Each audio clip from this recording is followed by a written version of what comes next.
Good morning. Ohayou gozaimasu. Minasan. 日本は夜ですね。だって、こんばんは。行きましょう。Hello. There you go.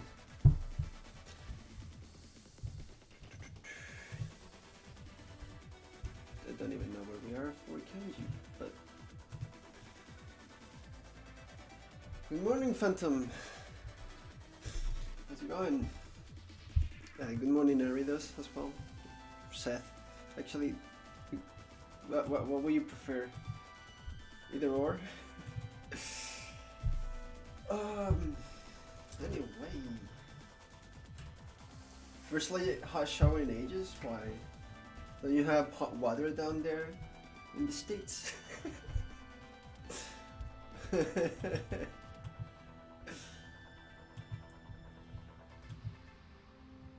Oh, new water heater. Okay.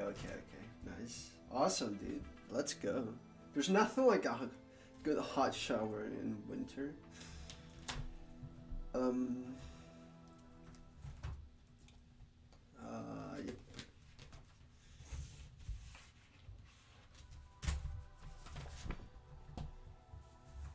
Oops, I don't need this yet.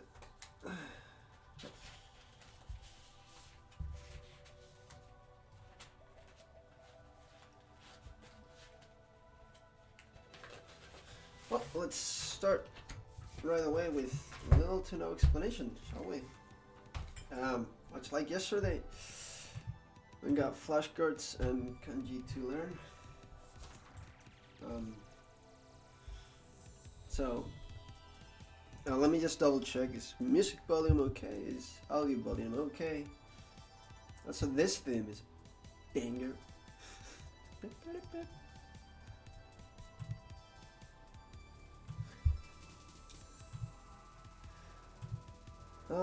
Yeah, let's go.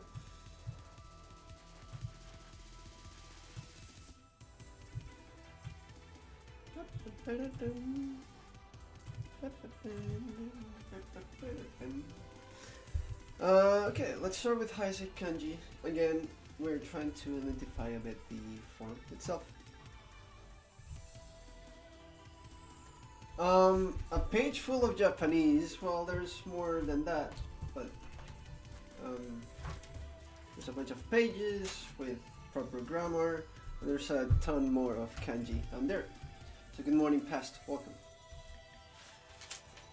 So let's just start with some flashcards real quick and see how that goes. That's warrior, by the way.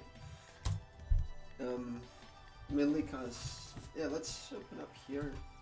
Because for Heisig Kanji, I do like to do the drawings. This is supposed to represent a quiver of a bow. Actually, remove that. This is to stop. So with a bow, you stop the fighting or something. I don't know. It helps me remember. Yeah. This is some sort of dark brownish, right? Dark brown. Writing things does help me a lot, actually.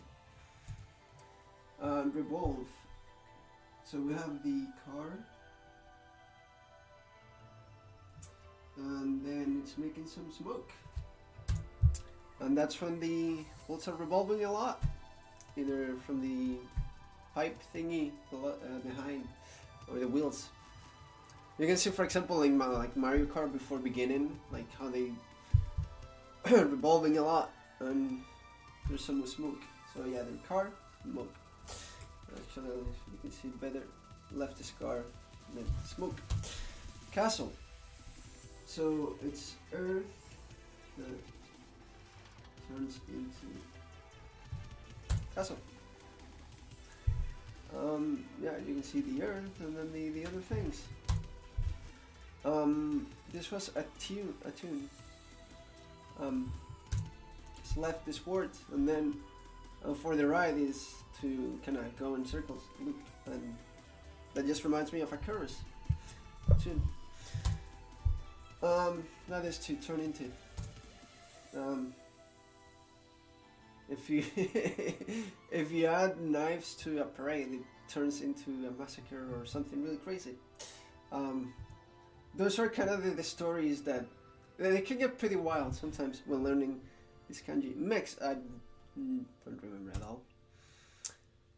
Oh yeah, this is because it's one of the last kanjis I tried to learn before I stopped, so there was no way I could remember that.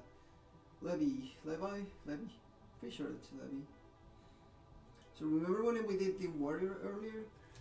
If you add the little symbol there that we like to symbolize as coins, it's because they're collecting tax. Creek, yes. So Butter and Craft. Does anyone know Craig of the Creek? It's this Cartoon Network show. I used to watch it with my brother. The guy, little Craig, makes a lot of maps and crafty stuff. And there's like water and rivers and stuff. That's how I remember Creek, honestly. And the eye-looking thing is for like crafty stuff. That's just to receive. Honestly, it's tall and kid, so there's many ways to remember it. The way I remember it is just an alley-oop. Tall kid will receive the alley-oop and dunk it. Sounds fun, doesn't it? Warrior, yet again.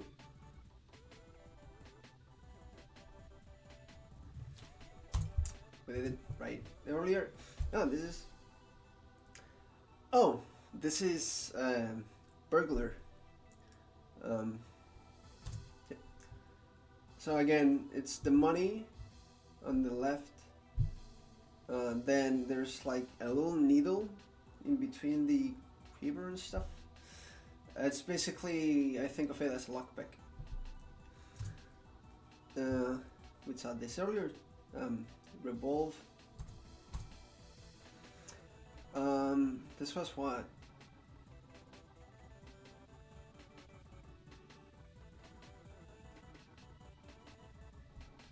I don't remember.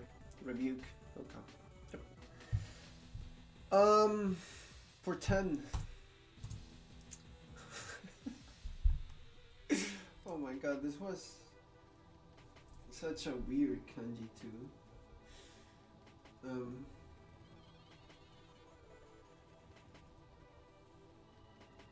It was this, wasn't it? Yep, sure is.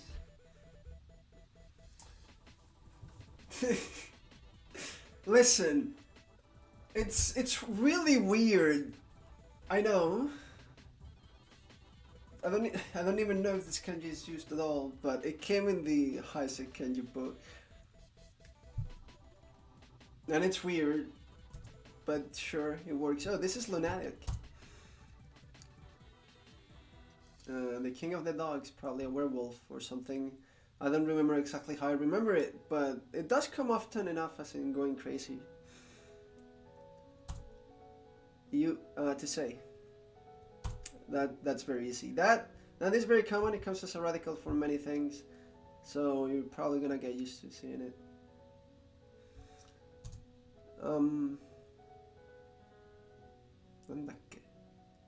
Oh, kane.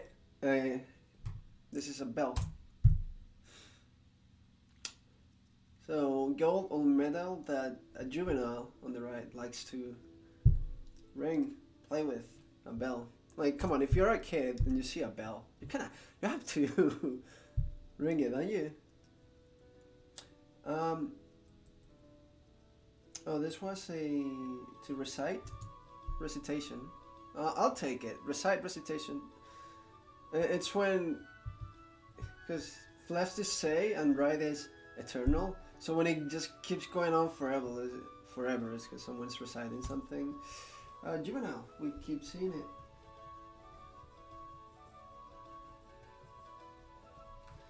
Try to go a little bit faster. That is root. Yep. Plug. Yep. Minasan. Everyone. grove. Grove? A grove. Yeah. So one tree gives you just a tree, right? So one tree gives you a tree. Two trees give you a grove. And then if you put three trees, it becomes a forest.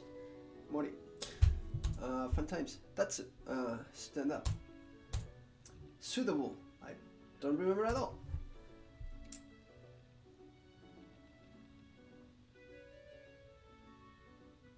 Okay. That one we'll probably have to see again on Heisig Kanji. The Cameron, 10 days. Dispose. Oh, yeah.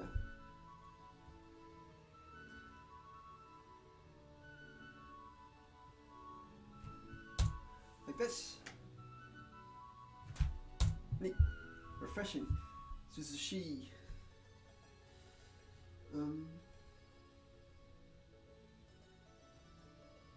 There we go. Oh. Suzushi. It's weather and the capital. In the capital in Santiago was super hot, but they had these fans on the metro and subway that shoot out this a little bit of water, just enough that you can kind of feel it, and it was really refreshing. I always remember it because of that. This was un or hakobu, right? Yep. So if you read it by itself, un means lack. Or I think it was with others. No, yeah, with others. And then if you treat it as a verb, it's hakobu, to carry.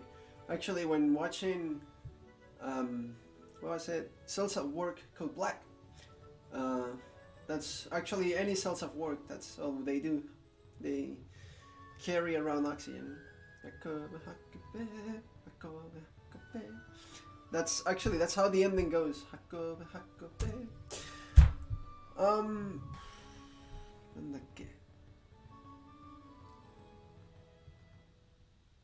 This was to test, if I remember correctly. To try something. What was it? Forget the reading. Forget everything. Test. Yeah, no, see, I know that.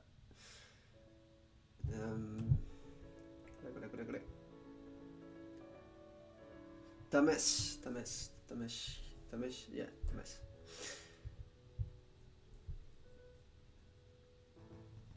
I'll put it again simply because I'd like to know the reading for that. Oh, I love this song. This was to take somewhere, right? To take along, yeah.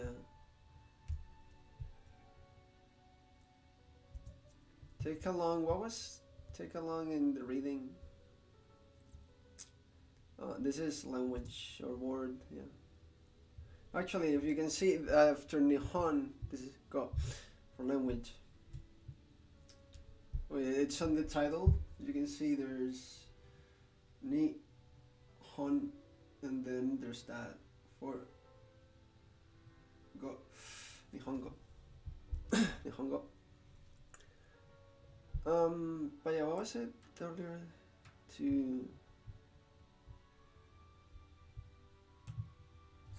take along, what was it? Tsureru.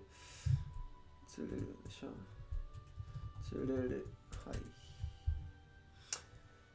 Tsureru. There we go. Actually, Tsureru, hi. I don't know how that. Urge. So we saw this one yesterday. We're telling them it's a very wide path. You're just gonna, hey, go along this path. It's white. You're urging them to take it. Well, that's how I like to. Right. Remember, consent. So on the left it's to say, on the right is flower, and right. I like to remember that as that is basically young, wakai, if I remember correctly. Like youthful, immature. So if you have to say something for someone young or immature. You're giving them consent or something. I don't know. I just cannot remember. Hunt. This one is pretty cool. Dogs and protect. So you're gonna protect your hunt from the dogs, or you're not gonna have any meat after hunting or anything. Petition. Oh, Nagai. Hi.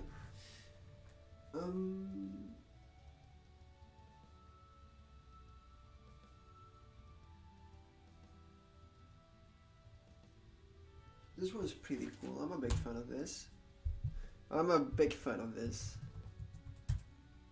Nagai, because on the left there's the what was it? I forget actually.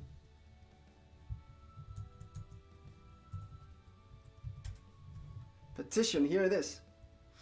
So there's on the left there's the meadow, and on the right there's a head. So he's like, okay, since the keyword already suggests something like a formal request made of some higher power, let us imagine a gigantic Wizard of Oz head located in the middle of a flowering meadow. And I will never forget that. It's awesome. That's how and then obviously Onegai comes up really often. Onegai shimasu. So it's really hard to forget. Oh, mix, we saw it earlier. Now I already forget. Or something. Yep, nothing to do with that. Mix I really don't want to see again, honestly. Not yet. Horobos. Yeah, this is to destroy, basically. Yep. That's one. That one's amusing.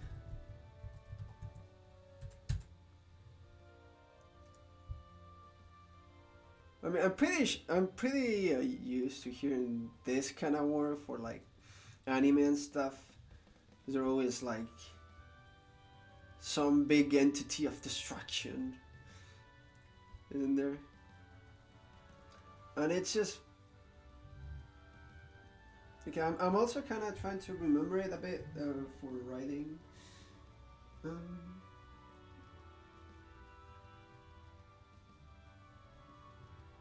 you go like that. Yep. Actually, the strokes are there we go. Yeah, I knew something felt wrong. I messed up the stroke order. There we go. That's not where I wanted to press. Guess or gear to extinguish the light disappear. Oh, this is yeah, like sail.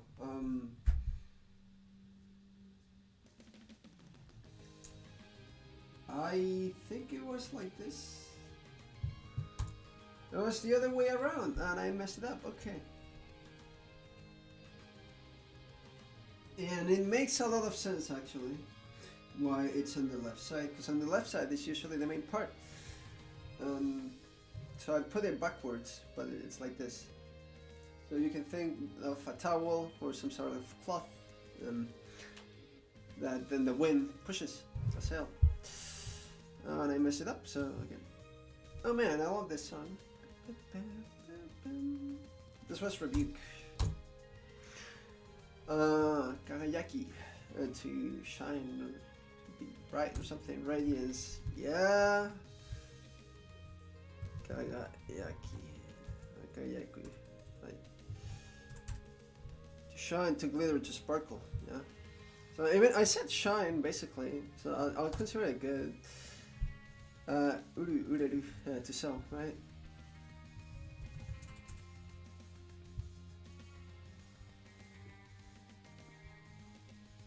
Uru.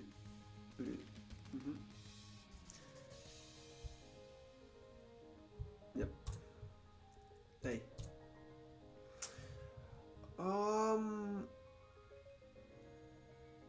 Membrane. as weird as it may be. Yeah, I don't think I'll ever be using that very much, but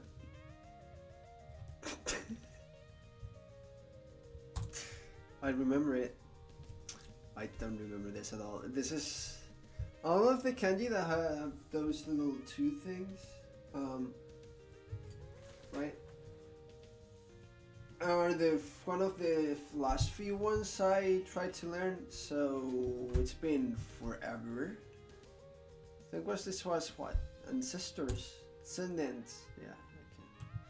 Close enough. Oh, seedling? It's easy.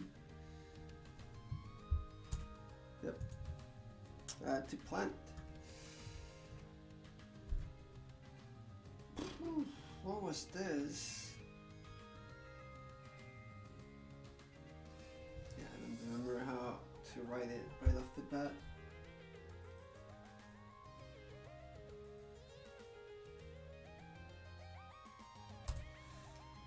True. Okay.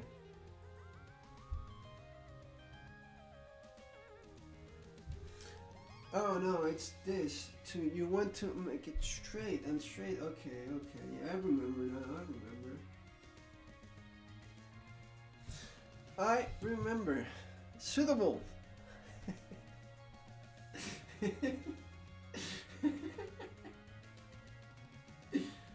Oh, this one is really funny.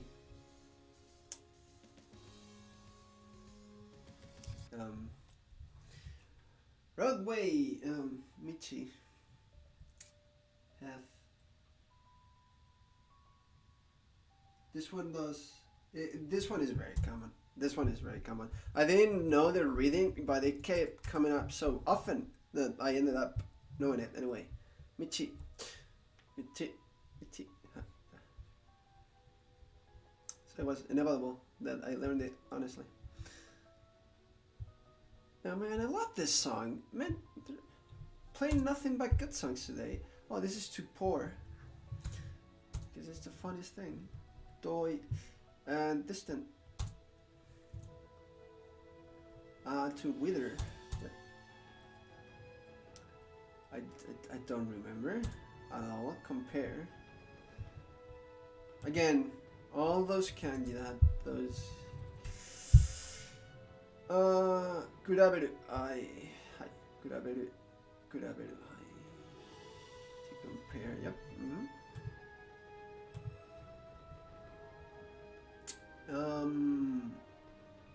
Okay, I know this in Spanish. It's sastre. Taylor. Oh, yeah.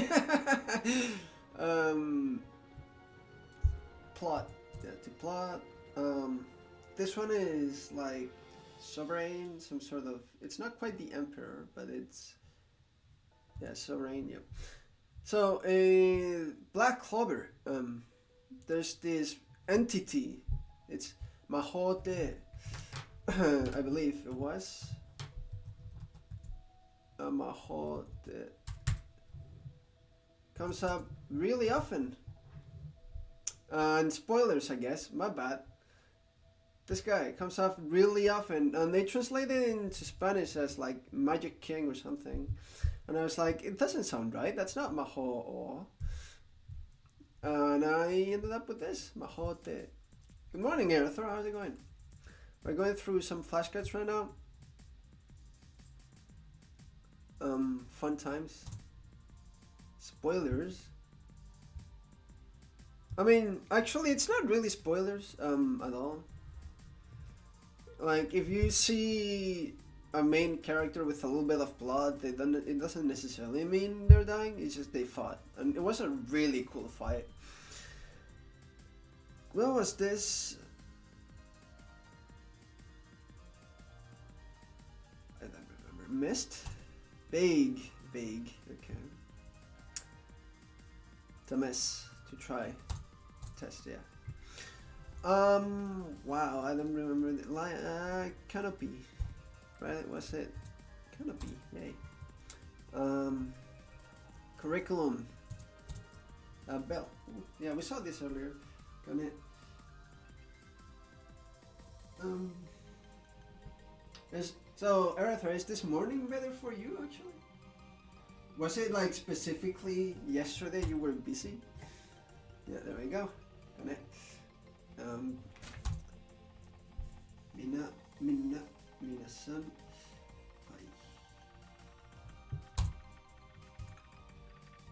Naku, to cry. Ah, it was just yesterday. Cool. To sell. So, uru is to sell, as in actually just to sell something. Ureru is that it sells, as in it sells well. Like, for example, the PS5, it sold well by itself. Intransitive. Transitive. It's pretty cool, isn't it? Ureru, you're actually actively selling. Ureru, it just sells. Interesting. But I really like little things like those. Thorn, I believe it was. Okay, there we go. I remember now. Like this. So it looks really janky. Looks really bad. But that's because I was going off memory or something. Okay, it looks bad. I should probably try to learn how to write it properly again. But we got it right. Okay. This was a falsification, imitation. Close enough, right? Oh, this is to parch. It's funny because on the left is fire, which is, those little things. That's fire. And then you have like goods, and then a tree. And parch is to just dry something really bad. So the way I imagine is just you use fire to dry something really bad until you get a texture kind of like a tree, because it's very rough, right? When you were to touch a tree, it's very rough. And so if you heat up something a lot, it's probably gonna get really dry and gonna have that really rough texture. That's parch. Will I ever use that kanji? Probably not, but we'll see. Transport. Hakabu. We saw it earlier.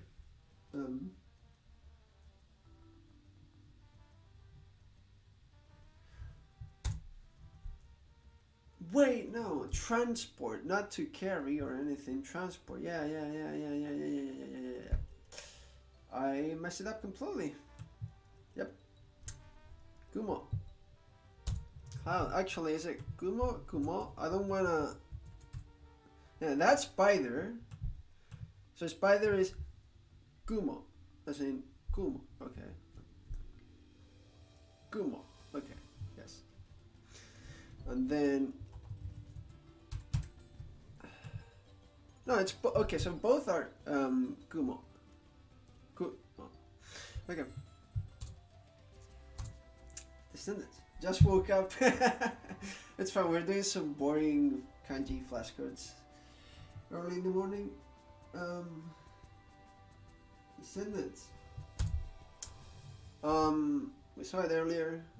It came up earlier. I'm gonna put it as hard simply because. Curtain. Don't remember. It's cold. Is it? It's not really cold here, but then again, it's in residence and I put the heating system after I woke up. Curtain. Oh, it's curtain. Yep. I remember. Oh, this was to breathe. Yep. Hanging scroll. A king. Fuck if I know. Mix. Okay. Oh. Oh. So if you ever see the word Danjobi for birthday, that's one of those kanji, and it's for nativity or native. Right? Yeah, nativity. There we go. So Danjobi. That's the one on the left. Pretty cool, isn't it? So even though you'll say it often enough, for sure, especially for like VTuber birthday streams and stuff. Goddamn mix. Yeah, I remember now. Okay, I remember now. And I hate this kanji because I hate the way I learned it, because this is descendant, right? And to water down descendants into a worse version, it's because you mix races. And that's such a bullshit theory from ancestors and stuff. But it's a good way to remember the kanji, but it also pisses me off in the meantime, because it's such a shitty theory. It helps to remember, but at the same time it pisses me off, it helps me to remember. Before.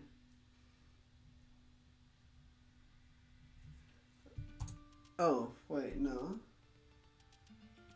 Oh, come on. Saki. Fucking. Both mean before, don't they? Come on. My in front before. See? Saki. Yeah, also like. Whatever. I know both fucking kanji, my and saki. So I'm just gonna mark it as complete and annoy. Okay, screw. And descendants. Sail, we messed it up earlier. You have your cloth, your towel, and some wind. It's giving it, pushing it. Treetops. How exactly did I remember treetops?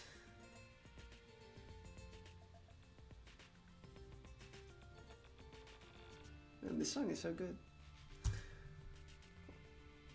Oh, with the little candles for...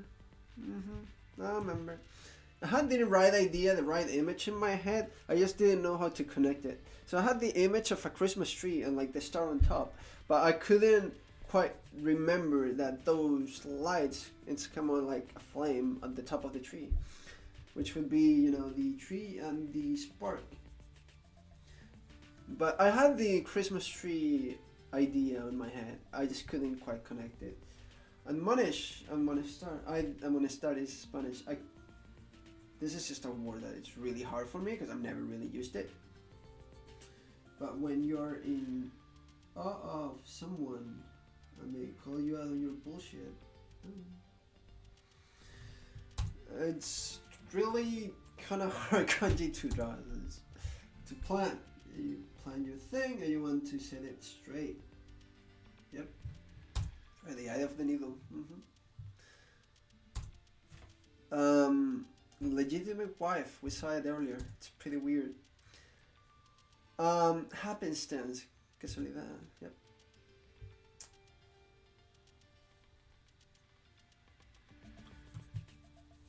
Actually, I kind of want to look this one up real quick. Oh yeah, as you can see, I have a bunch of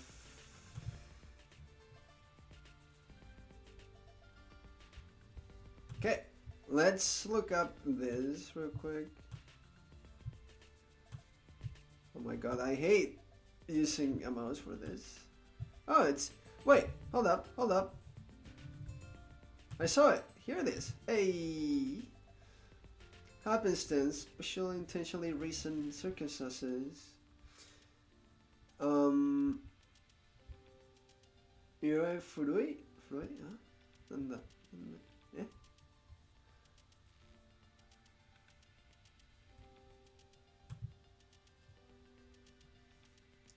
What is this?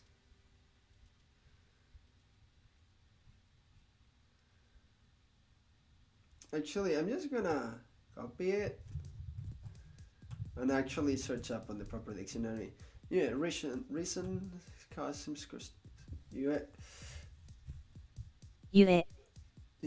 okay.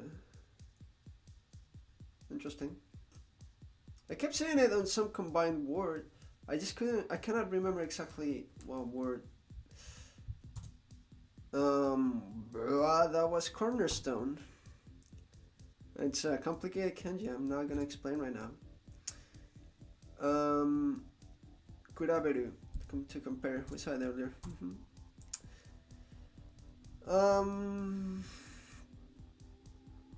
Wow. Oh, this was to... I forget the word. I have the right idea in my head. I know the concept, which is good. I just don't know what was the English word. Because it's words that stick with you because they probably got really mad you. Yeah, it's kind of it's words that stick with you because they mark you, because they hurt you really bad, because they went on you really bad, chastise or something like that. Like, I don't even know that word in English, barely. Rebuke or reprimand severely, punish, especially by beating. See? So if they go really hard on you because of that, those words are gonna stick with you. So that's like the concept I have. Words that stick with you, because I'm gonna mark it as hard. No one, I know, right? No one uses it, but at least I know the concept. I'll mark it as hard because I want to use it again. But this was vague. Yep. Oh, this is 6. This is present. Okay, so actually, let me put you a song before.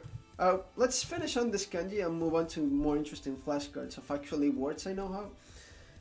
You can also swap berate or admonish. Yeah, actually, there's another kanji for admonish that we used earlier. It was this one, actually. This was admonish. And anyway, let me turn off the music. Let me put on some of my own. And there's this song I always remember. Yes.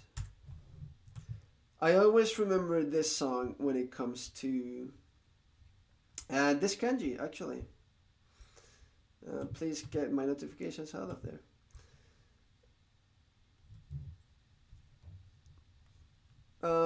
Is this the song I want? No, it's Beloved. Yep.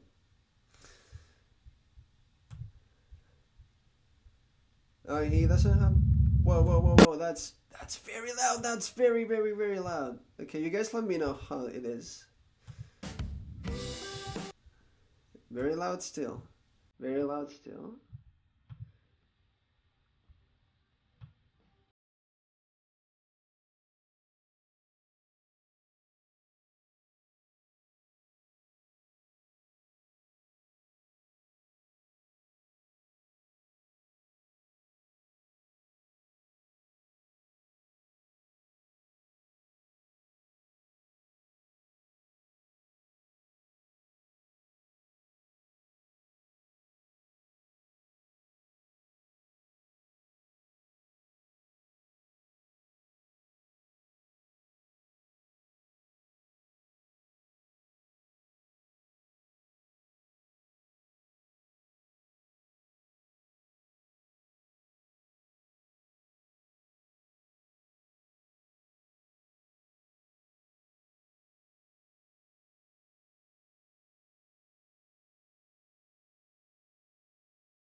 What I want you to be is like on the left.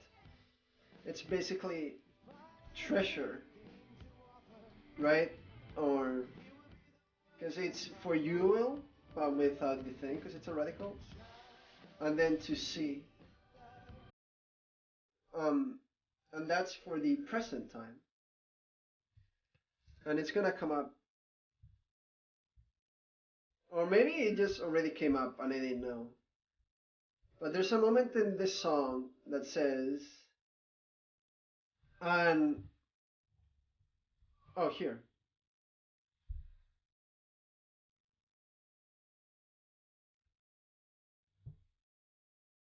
No. Well, no. Almost. Realize that every day of life is the biggest prize. If I had anything to offer, it would be to love for one another.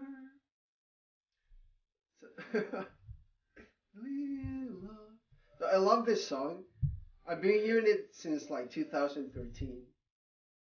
And that little moment, every day of life is the biggest prize. Like, this is the present time. Like, you gotta say it, that it's really a treasure.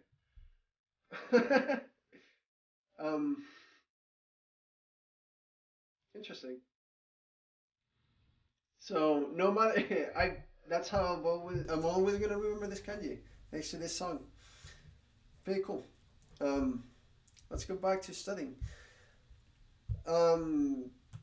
Again, yeah, I have a lot of overdue. Oh, whoa! You can stop now. Yeah. Also, I highly recommend Chris Roach.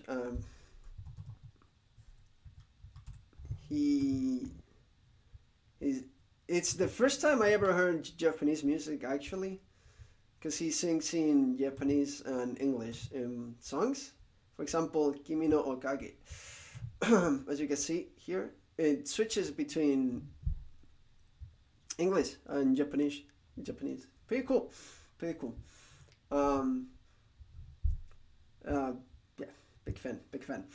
Internet pickups. So these are flashcards of words and kanji. I just kind of brute force because I keep seeing them around the internet and stuff. Let's keep playing the music I had on the background.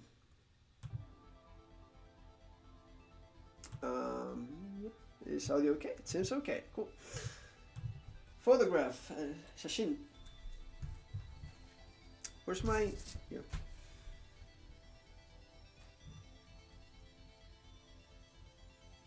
It was like this. Well, no. What? Huh? Yeah. So,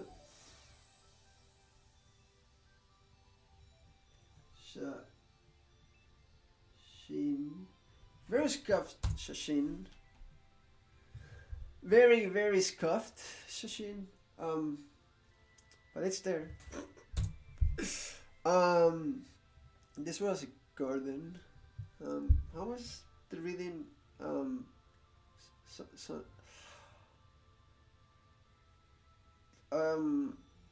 Sono, right? Was it? If I remember correctly. Yep. Sono. Not sono. Sono. Okay. Tokyo. I know it's the capital of the East. What was... I mean, I'm gonna take a good old guess. Oh, yeah, no. There we go.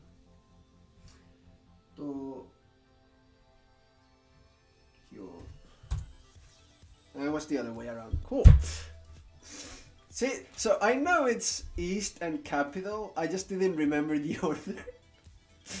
So this is Higashi East, and this is capital, which is probably Kyoto. And it makes sense. It's also in Kyoto, right? Should probably start learning Kyoto as well. But yeah, Tokyo. Yeah, mark it as again because I messed it up. Music, ongaku.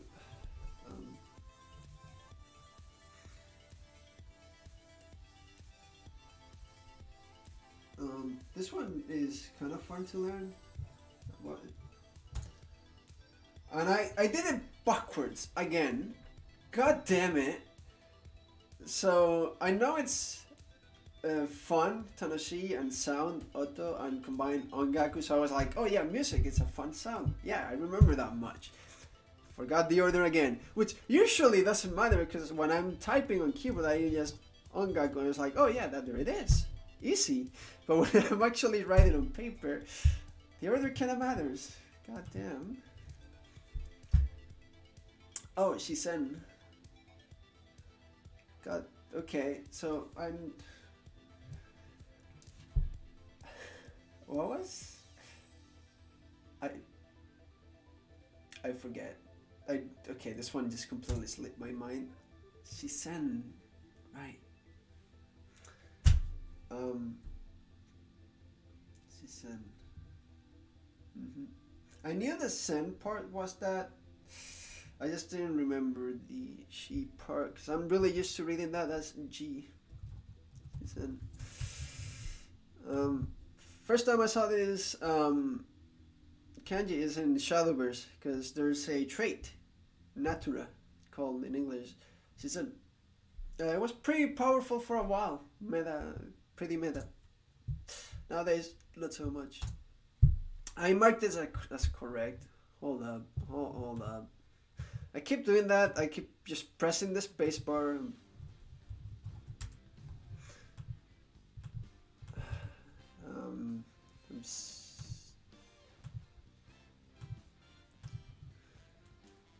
Okay, music is fine, right? In terms of file, yeah, cool. Tsuyoi, strong. Yeah. This one we saw yesterday. It's hard to remember. Oh, Higashi, east. Higashi, right? Higashi. Higashi, yeah. Kanashi, sad. Gensaku. I keep saying this every time on anime and stuff. And it's original creation, original work by, and then they put the name of the person. So every time I watch anime, I try to read the names and credits and stuff and be like, hey, I recognize that kanji at least, and practice the visual recognition. And I kept seeing this. I was like, okay, what does this mean? There it is, Gensaku, original work. Right? Picture, yes. It's literally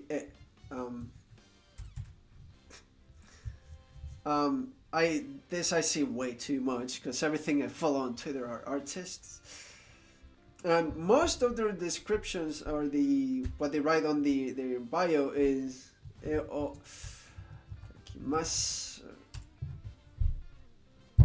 or something like that. So blood, chi, webcam, wiki.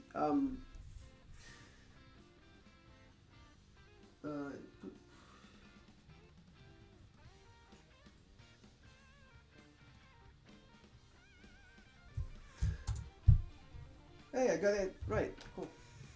I mean, that's warrior and that's utensil, so it's kind of makes sense, right? Oh, there was Mato, I believe, or target. Yeah, Teki also. Mato. I don't know why that is. Yep. Interball. Oh yeah. If this is a kanji that shows up like everywhere everywhere for an interval of time, actually, yeah. Whoa, come on. There it is. Jikan, shukan, to indicate the interval of time. Park garden. Do I actually mean koen, or do I just mean like earlier sono? Because it was in fact koen, right? I'm pretty sure I mean only sono, but I could actually also... I forget what I put on my flashcard, it's been too long. Okay, so I guess I only meant the sono, which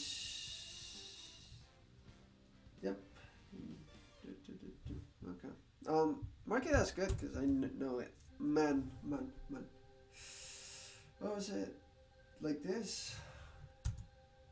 Oh, without the thing. Yeah, if you I put the thing on top for a ho, got that instead of. God damn. Well, there it goes. So where you right?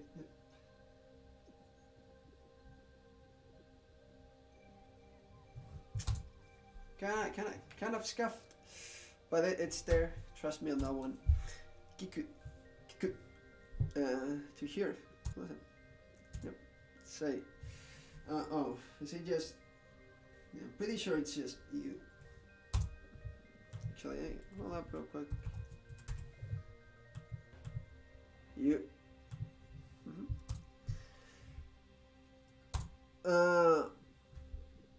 Okoru. I think it's okoru. I'm pretty sure. I just completely forget.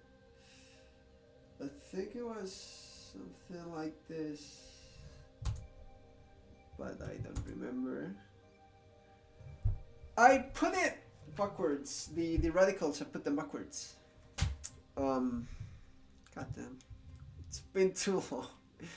Just in case, these are all flashcards, so we're overdue because 3 months ago, 4 months ago, I stopped studying, and then the flashcards went from like 10 a day to 20 a day, 30 a day, 50 a day, 100 a day, and then there were just 200 forever stuck there in limbo, because that's the maximum. Because I'm pretty sure there's more. Hana, flower. Cow, face. Real quick. Yep. Cow.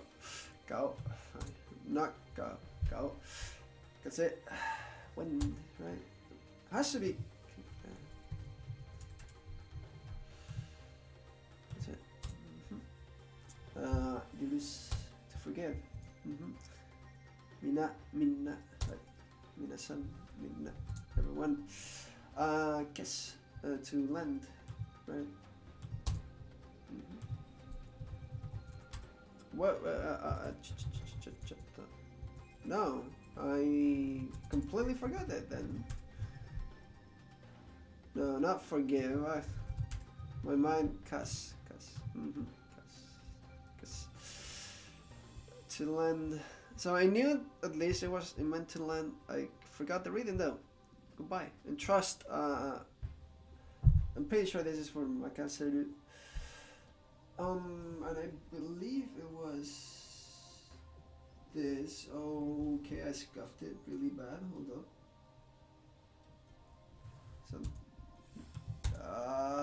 Okay, close enough. There was no need for that little tick. Yep. Goodbye. Oh, Inochi.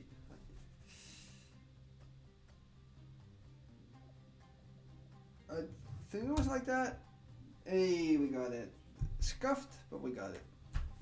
Inochi. Or it was also me in umme. Because I kept saying umme. And eventually I learned un. Thanks to Heisig Kanji, because it showed up. And for me, I was like, yeah, sure, let's learn it. And then it was like, oh, it's Inochi. Right? Inochi. Okay. Tsuyu. You see this a lot on Twitter when it's Tsuyu. I sure see it a lot. Tsuyu. Rainy season. Kyoku. Song. Kyoku. Whoa, is it not? Oh, Kyoku. Kyoku. Kyoku. Okay. Shadow. Kage. Oh, this one is. I kept seeing because for some reason. Well, I didn't keep seeing it. I just kind of wrote it once. And I had it there. Shadow. Kage. Tokyo. Yeah, this time we can actually get it. Yes.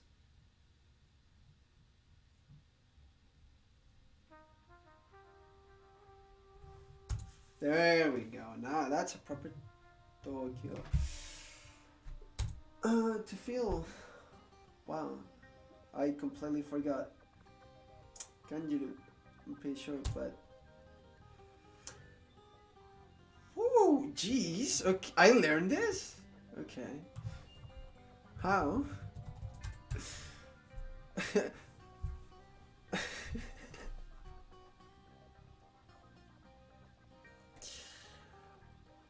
Okay, I'm gonna write this for a little bit. How did I learn this? Could you, this is to feel. You may have heard a lot, kanji for like a feel. Sonna kanji. It's the steam. It makes it. I know anyway. It's fun. It does come up often enough that doing it. And you, man, my hiragana is scuffed as hell. This is why you don't stop practice. Is this the order actually? Yep, it is the order. Cool. It's honestly really intuitive most of the times what the order for the radicals are. At least I find them intuitive. But then again, I've done a lot of practice.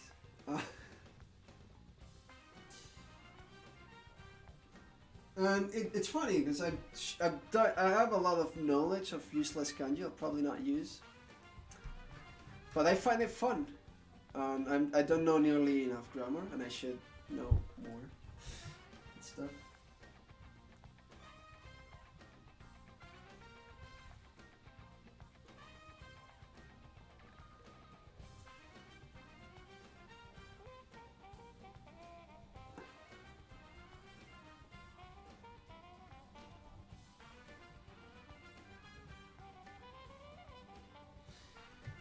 Okay, jeez, again, I messed it up. Music, okay. It's not a fun sound, it's sound that is fun. Okay, cool. So with that, remembering that, we can write Oto first, and then sheet, and then we have Ongaku.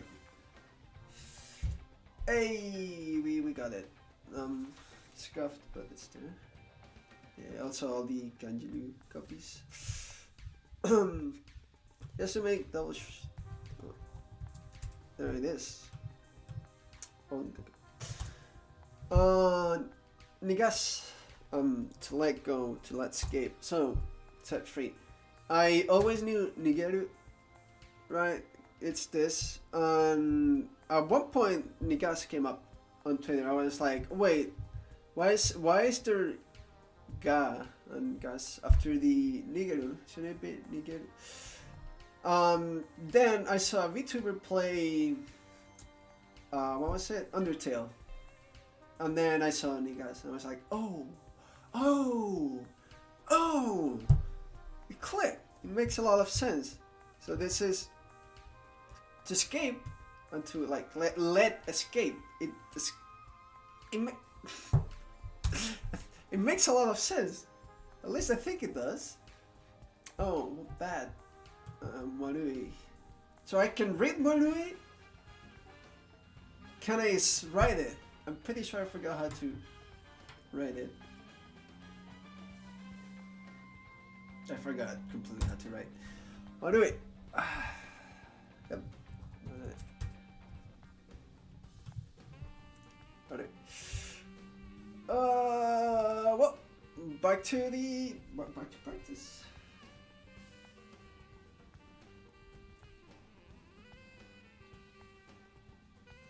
That was not the order for the radicals. There we go. It feels wrong. Whenever I mess up the radical order, I instantly know it was like, wait, that felt wrong. Like the end result ends up being the same, but how I got there, it just feels wrong. You're like, huh? Wait.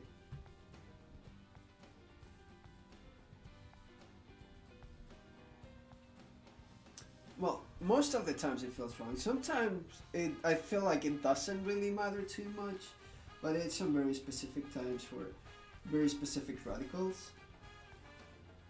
Mostly when you are boxing things with a lot of... So when you're doing a lot of this, with lines in between and stuff, sometimes I feel like it can be a little bit arbitrary when these lines, horizontal lines, happen. If before or after, because sometimes you just do this or something like that. I feel like it can be a little bit arbitrary. Sometimes, most of the times it does feel okay. But yeah, what do we... In this case, it makes a lot of sense. You start doing this, then you do the box, and strokes through, then you ended up with that, and then you draw a heart.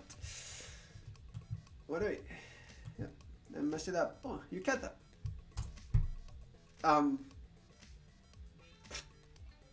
I kept saying it. Don't ask me why. So the thing is, I can read it. I'm pretty sure I cannot write it. Well, I know this is garment, right? This does come up often enough as clothing and stuff. This, not so much. Like, I can't remember it thanks to Hoshi. Right?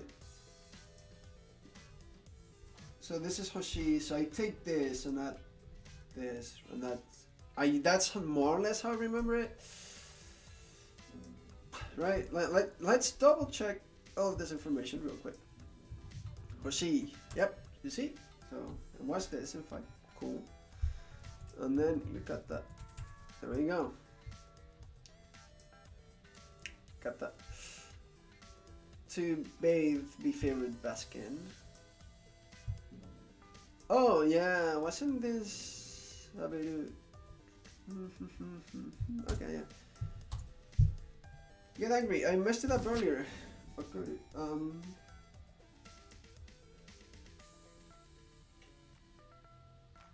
Pretty sure it was like this. Okay. Oh wait, no. That radical is completely wrong. Hold up, I was doing the wrong one. As you can see here, I was trying to do this radical instead of this. So even though when it's so tiny, they may look similar, you may think I got it right. I completely got it completely wrong. I'm just gonna get here. This is what, man, it's been too long. It really has been too long. What time is it? It's 9:12, okay.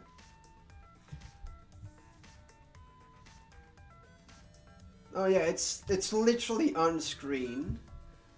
Oh yeah, this is the time and day. It should be 11:12 p.m. for Japanese.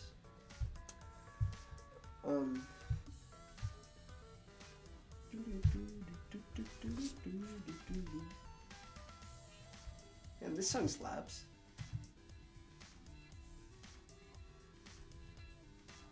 Like, come on, who doesn't like Waluigi's Pinball? That was so sick. I love that track as a kid, and nowadays even as well.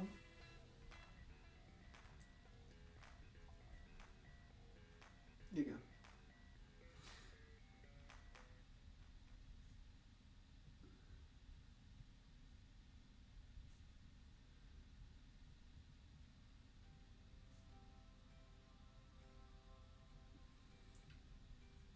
Oh, by the way, I cannot...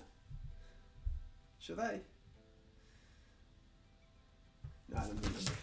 I wanted to try writing something, but I don't remember it at all.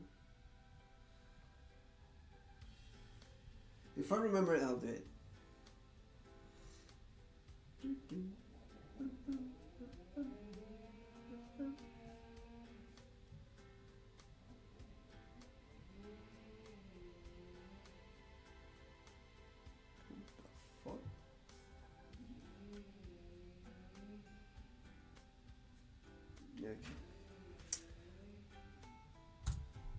I should have marked it as right because I did mess it up, but it will show up tomorrow and it should be okay. Right, there it is. Good. Man, yeah, so remember not to put the little tip at the top, because if not, you're making it kata or ho. There we go, man. It's very, very scuffed, but it is. 10,000. Cast to length. And trust. Makaseru. Yep, I should have written the other thing as well.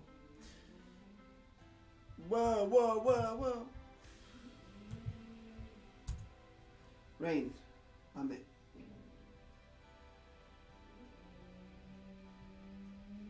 Man, writing ame, it's just really, really fun. I don't know why. Not candy, please. So let me make sure it is in fact ame and not ame. Man, having this be a mirror is really awkward. So ame and not ame. Dude, but yeah, writing is super fun. I don't know why. Woo! It makes it also. You can see it, and it's just like really obvious that it is in fact rain. You can see like the little droplets from your window. Like, come on. This brings me joy for no particular reason. Omoi. Heavy. Omoi. Hi. Omoi. Cool. Tsuzuku. To continue. Actually, it's always in video games. You want to continue from continue. In fact, if I put a BN, it has Hajime kara from the beginning or Tsutsuku kara from the continue from your save file. Tsutsuku. And I'm pretty sure I'm butchering the tsu in the middle, Tsutsuku. But anyway, Hajimete. Wow. I can read it. I cannot write it. I just forgot how to write it off the top of my head, unfortunately. Yeah, I forgot it. Oh no, Hatsu, right? Hatsu or Cho. Yeah, we talked about this yesterday about Shoken. Whoops. No, Shoken. Shoken and Shokensha. We talked about this yesterday. About every time there's a new viewer, it's very common to write this. Shoken this, right? Shoken this. And then the streamer is just like Shokensha irashai, right? All that. Good stuff. Oh yeah, that's it. Damn, completely forgot. Also, I should probably change the flashcard to not to say first time, because I immediately think of how you meant it. See, for the first time, I had to first.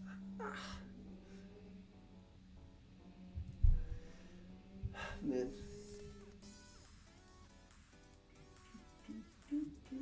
Was that the order or something felt wrong? So it is in fact bam bam bam bam bam. No, it was correct. Okay. Can you hear the car? Is it picking? Okay, it doesn't seem like the mic is picking it up. Shout out to Persona 4, by the way. Big fan.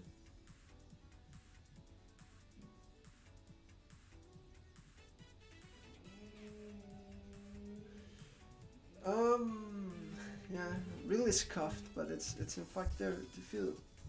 Kanji. We saw that earlier. Yeah, I remember. We got this chat. Well, I got this chat. Except the G is outside. Okay.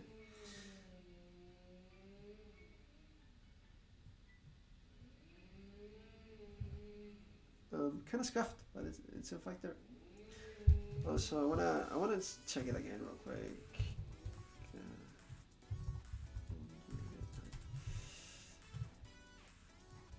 And you do like when.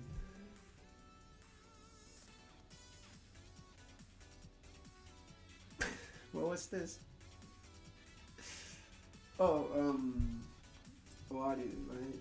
Yep, it sure is threat and winter. Right? It has to be this. Water. Yay, we got it. It's that.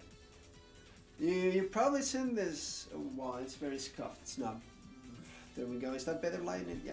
You've probably seen that at the end of like movies and stuff. Actually, no, Arthur wouldn't know because he doesn't watch Ghibli movies. He only or stuff. Shame on him. But yeah, water and then comes up quite often actually.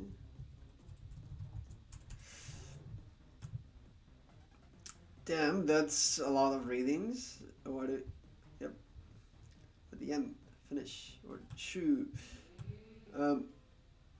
Which I always forget that there's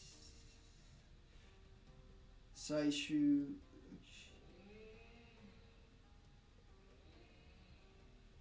For like the last or the final something. But yeah, Nichijo. Actually, I learned this from the anime itself. Nichijo. Every day. Yep. Nichijo. It's a fun anime, by the way. Good times. Oh, the manga also continued recently, right? Came out of hiatus recently. Pretty cool. Not like I follow manga or read much manga anyway. But hey, maybe I should on stream soon TM. So to practice reading on kanji and stuff.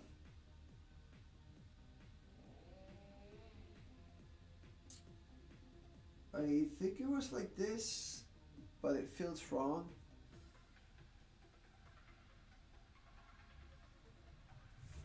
It's one of these two, but I forget which one. It's okay, yeah, the right one makes sense. I'm gonna put it as hard just so it comes up soon enough. I know I was recommended that you shouldn't use hard. You should just use either completely wrong or completely right, but no in between. So yeah, we saw this earlier. What do we? Oh, the Sama. I did not know how else to write this or add it to the flashcard.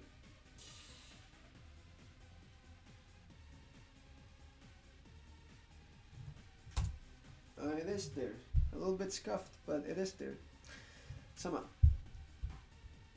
Like you've surely seen this, right?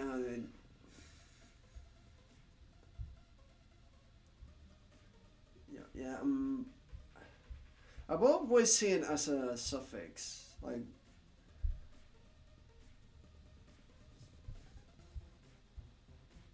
like even when you say "otsukaresama deshita," and they use this, not necessarily when referring to such a big person or something.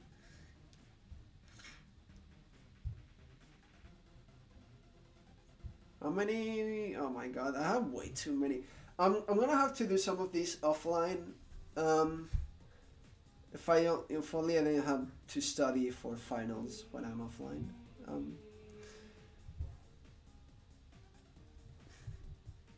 Part of me wants to continue, part of me wants to move on to grammar. Any preferences?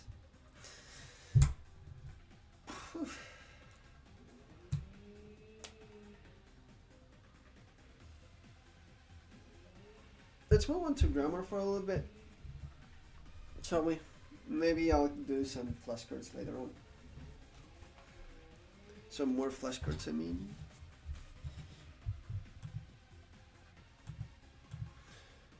And for that, we're gonna be using Taikim's guide. Yay. Yesterday, so all of this I'm seeing right now on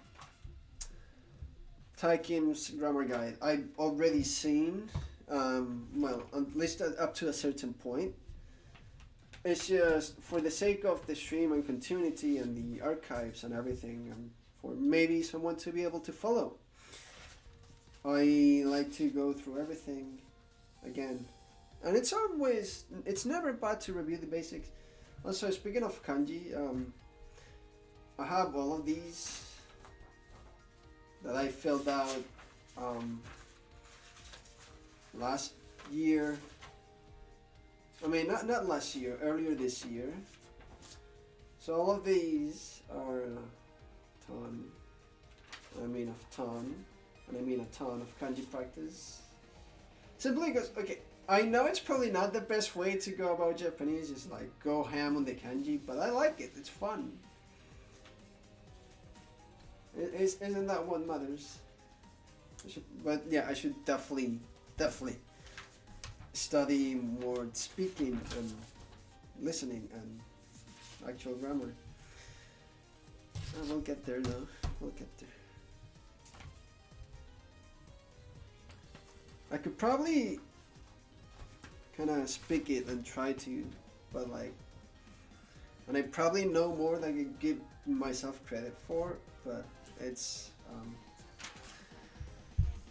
I don't know, it's not really embarrassing, it's just, it feels so scuffed when I talk it out loud that unless there's explicitly someone speaking Japanese in chat, I feel, it feels off. So yesterday, for anyone that wasn't here, I on the bot you could see it, on YouTube you could see it. Real quick, socials.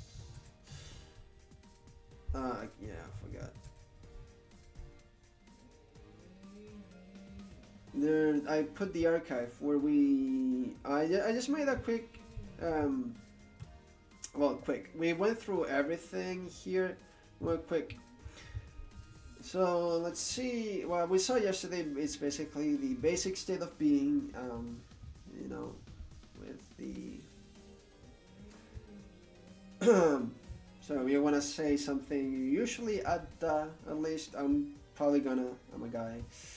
Then janai, datta, janakata, very simple stuff, right? Basic state of being. Then we saw some particles with wa, mo, and ga. Which, you know, wa and mo are pretty self-explanatory. Ga can be a little bit tricky. And if anything, it can be hard to come up on the fly and when you're speaking to know exactly when and how to use wa and ga. For the most part, I know which one to use. It's just sometimes like which one should it be? But for the most part, I know nowadays. Adjectives for na adjectives and e adjectives and how to conjugate them. And you know, when I use a na adjective, you use na. And you conjugate it just like normal nouns, da, janai, datta, or yeah, datta and janakata. For e adjectives, you have to throw away the e and use kunai. So takai, takakunai, takakata, takakunakata. Pretty straightforward. Oh, then we saw the exception that it's e for yokunai, yokata, yokunakata. Also applies to kakkoi. Like ru and u-verbs, how to differentiate them. Which is pretty straightforward. You're here for the paper ASMR. Hello Tara, good morning. How's it going?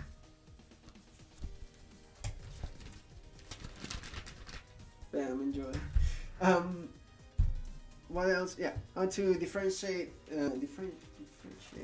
u-verbs and reverbs.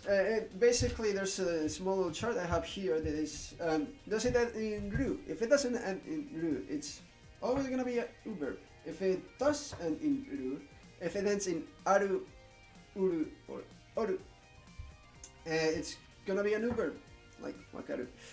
If it ends in iru, eru, it's probably almost always gonna be a new verb, but we saw some exceptions that are important to know of some verbs that end in iru and eru, which are mostly iru to need, you can see it, kaeru to come back home, kiru to cut, shaberu to talk or speak, shiru to know, iru or hairu.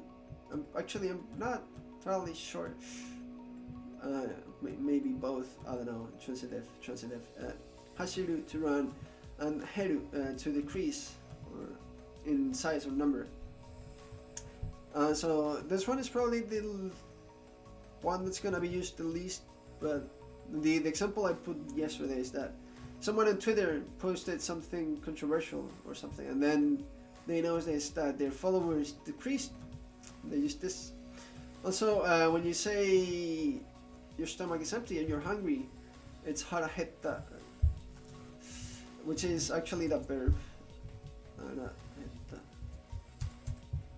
I'm hungry, an expression, and then stomach decreased, I guess, empty. I suppose would be the meaning of that. Harahetta. So yeah, it is important to know. So those are like the most common exceptions. There are other iru eru verbs that are also verbs and not ru verbs, but I've yet to see those, like even once. So they're probably not very common. If they come up, though, make sure that. Then conjugation for negative, if it's ru, you take out the ru and just nai, like here, taberu, tabenai. If it's verb, the final part goes to the a version and then nai.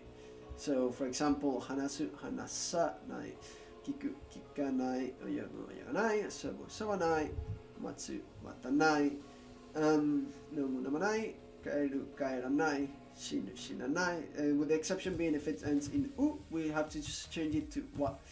So kau, kawanai, and iu, iwanai.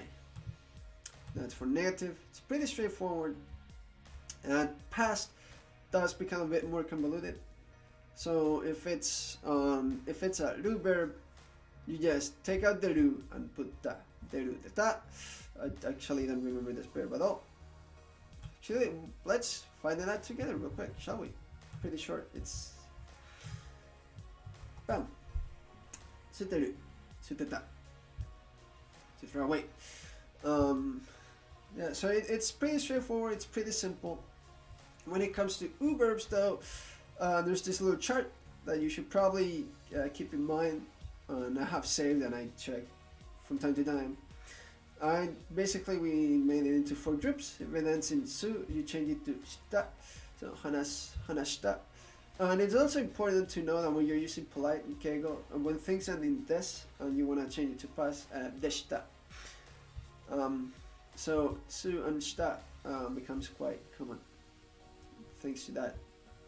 And then if it ends in ku or gu, it's gonna be changed to ita or ida. So kaku, kaita, oyogu, oyoita, oyoida, oyoida. See, it's usually fine because if it's ku, ta, and if it has this little thing is to make it gu, it becomes ta. It kind of like carry over. It carries over in a way. Then for mu, nu, and bu, you change it to nda. So nomu, namda, shinu, shinda, sobu, sonda. And the final group I like to get is kiru. It's for the ta, for ru, tsu, and u. So kiru, kita, motsu, motta, ikao, kata. There are some exemptions, which is suru, kuru, and iku.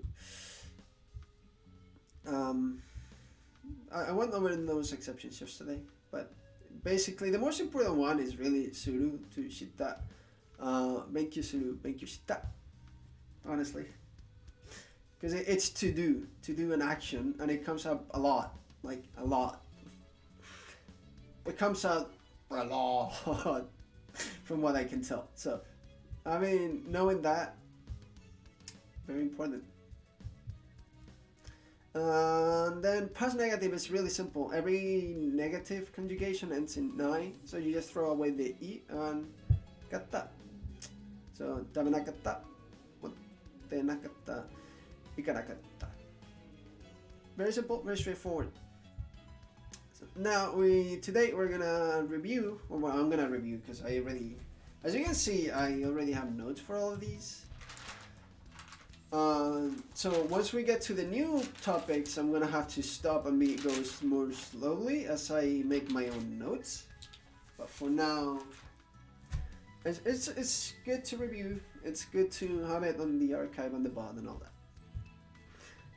So particles, that they're mostly used with verbs. So these are basically used the following way. There's a word. Then you put the particle, and the verb that comes after is doing the action to that word, basically. That's how I like to think of it. And there are like 4 common verb particles. And the first one is o. It's the hiragana wo, but you basically read it as o. It's, in fact, I'm pretty sure the existence of this learning this hiragana basically is for the particle. And the object particle is pretty straightforward. It's attached on the end of a word to signify that word is the direct object of a verb. Basically. So some quick examples. Sakana o taberu, eat fish. Juice nonda. Juice o nonda. Drank juice. Pretty straightforward. Places can also be the direct object of motion verbs. So like machi o burabura aruku, endlessly walk through town. And my example I wrote here, just for the sake of simplicity, I took out the burabura and just made machi o aruku, walk through town. Jesus, that's a word. Runs for expressway. Expressway? Pretty sure it's around here. Kosakudoro.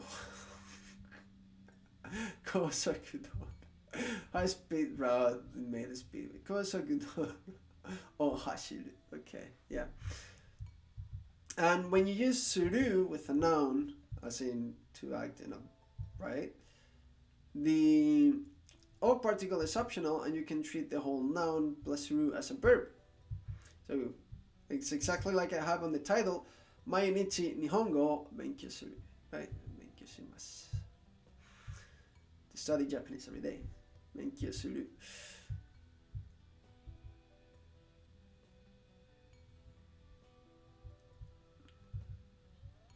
Actually, on the title I don't have o. I don't think it should put it. It doesn't really matter, right? In this case, I'm not sure. Okay, what that word? Jeez. Register, toroku. Wait, hold up. Mail address toroku shita. Isn't that what everyone uses on YouTube for the subscription, like channel toroku, right? Is it not this? Channel toroku. For the, I'm pretty sure it's this. At least if you hear any, if you watch any Japanese Twitter, I mean YouTube, channel toroku. Maybe even on Twitch, I'm not sure. But yeah, it's usually to subscribe, and I guess in this case to register. Interesting. Ni, okay. So ni can specify a specific target, and so the verb does something towards the word associated with ni. So basically, I like to think of ni as a to in English. So Bob wa Nihongo ni itta. So Bob went to Japan. To specifically. 家に帰らない. So they not go back home. And 部屋に来る. Come to room specifically. So, and yeah, he also is teaching you here from kara, as in from, in terms of placing. And it's what America kara kita. So came from America. And then, what was this homework? Should probably remember. Actually, I should have all of those words written here.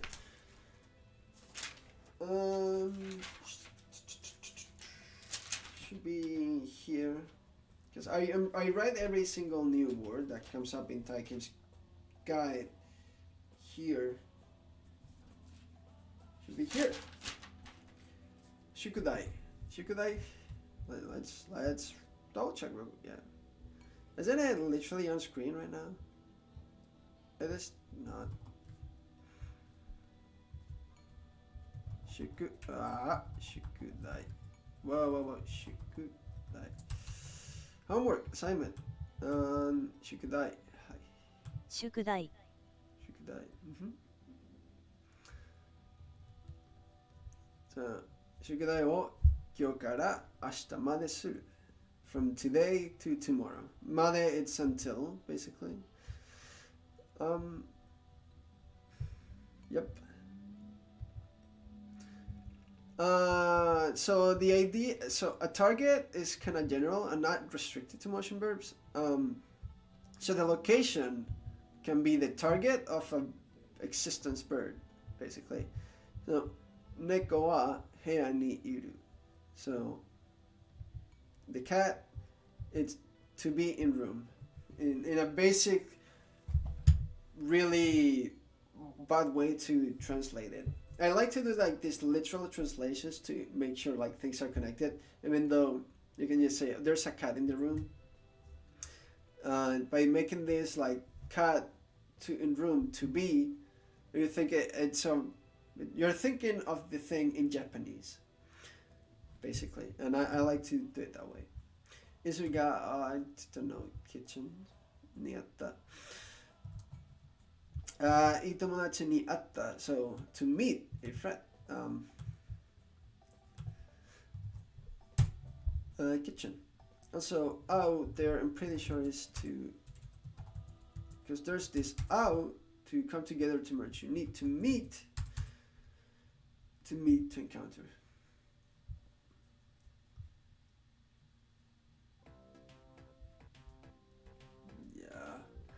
I'm not like sure what the differences are between each one. Because one is more like to meet in terms of like, start to know each other in a way. And the other is to literally meet in person for a meeting or like a date or like, some grouping. Not sure which one is which for out, but yep. Also, here is an interesting one. 自分は医者になる. Doctor to become. So, and also time can be a target. There was 最終 先週 there we go 先週に図書館に行った. So, to do last week to library, go. In a way. Also, yeah, quick thing, Aru is for an anime, Aru is for anime. We saw that yesterday. So, 猫は部屋にいる. ペンは部屋にある. Makes sense, right? Okay. So, again, here we come with the nuances. While the need particle is not always required to indicate time, there's a slight difference in meaning between using the target particle and not using anything at all. In the following examples, the target particle makes the date a specific target, emphasizing that the friend will go to Japan at that time. Without the particle, there's no special emphasis. So, here's the example.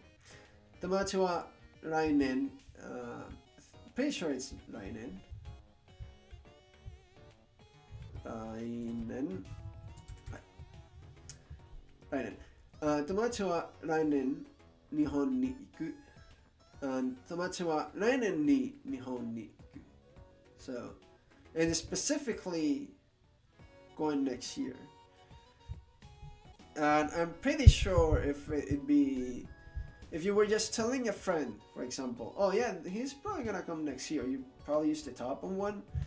But if you were asked when is this friend gonna come or when are you gonna meet him, you probably put emphasis on, oh, it's exactly coming next year. 友達は来年に日本に行く. That's the way I like to think, at least in particular of this example. Again, the most basic way to try to understand it is to think of it as a to. But yeah, target particle. Cool. This explains kara and made to come from and until, or from and until, but it's not much. We saw it earlier. Well, you know, this is he, the hiragana, but it's usually read as just e.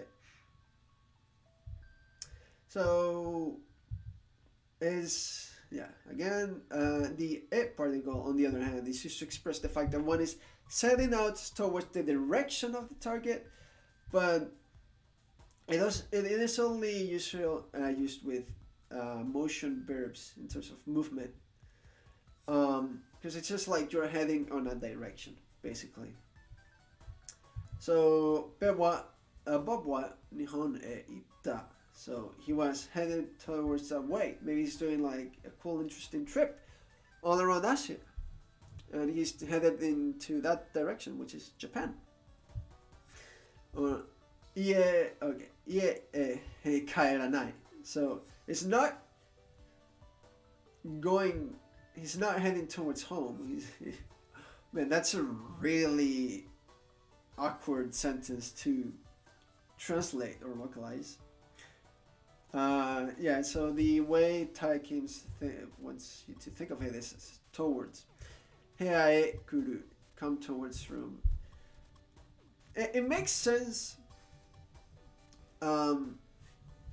This particle to me makes a lot of sense simply because I've seen it enough.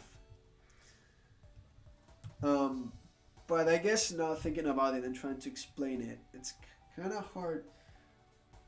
But it's just kind of headed towards that direction, in a way.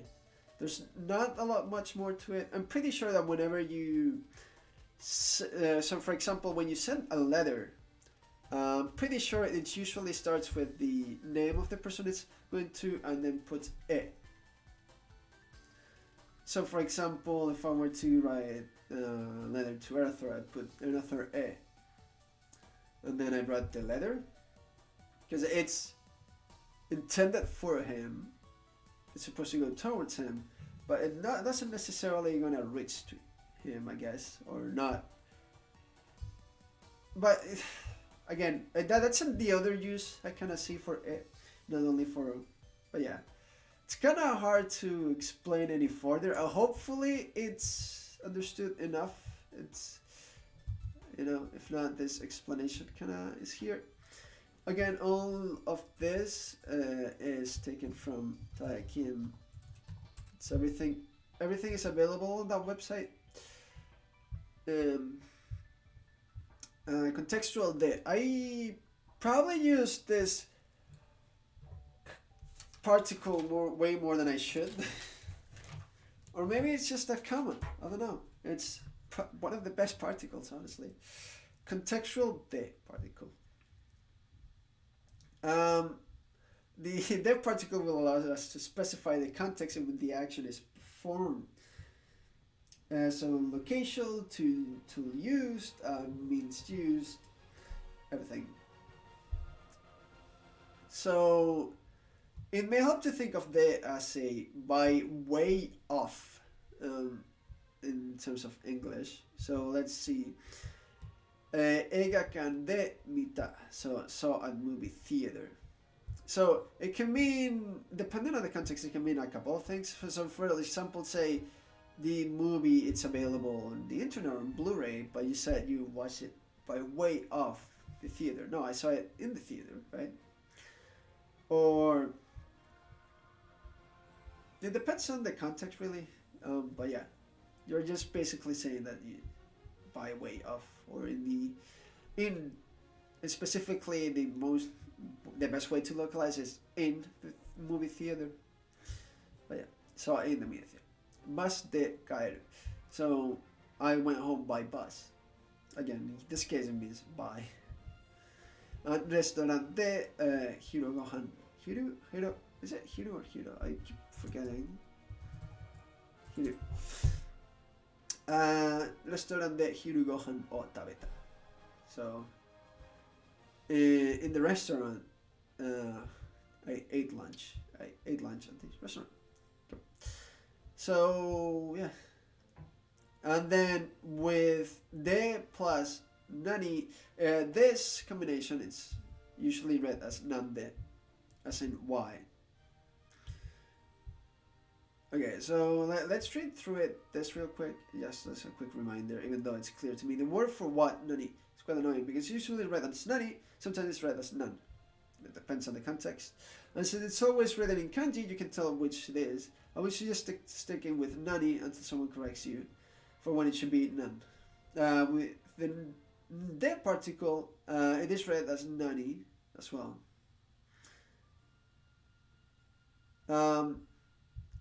So here's the thing. Here, it's nani de kita. How did you go here, right? Came here, vas de kita. But the confusing part is that there's a colloquial version of the word why that is used very often, doste or simply nace, but usually what we're gonna want to pay attention to here is nande. Here, it is read as why, and it's a completely separate word, and it completely changes the meaning. So, if you say nande kita, you're saying why did you come? Right? Instead of by how did you come here, right? By way of what did you come? It's just like why did you come? Most of the times, if you ever see this, or at least from what I see, it's nande. Nani de. It's probably easier when speaking out loud, not when reading. But yeah. Nani de, nande, it's important to take notice. And of course, as it's tradition with Japanese, depends on the context. Contextual language and culture and everything. Isn't context great? I like context. Okay, let me drink a little bit. Actually, hold up.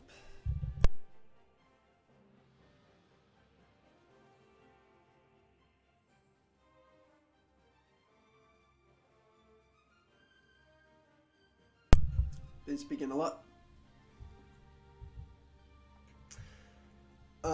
Okay, yeah, also the response is interesting to notice for this example.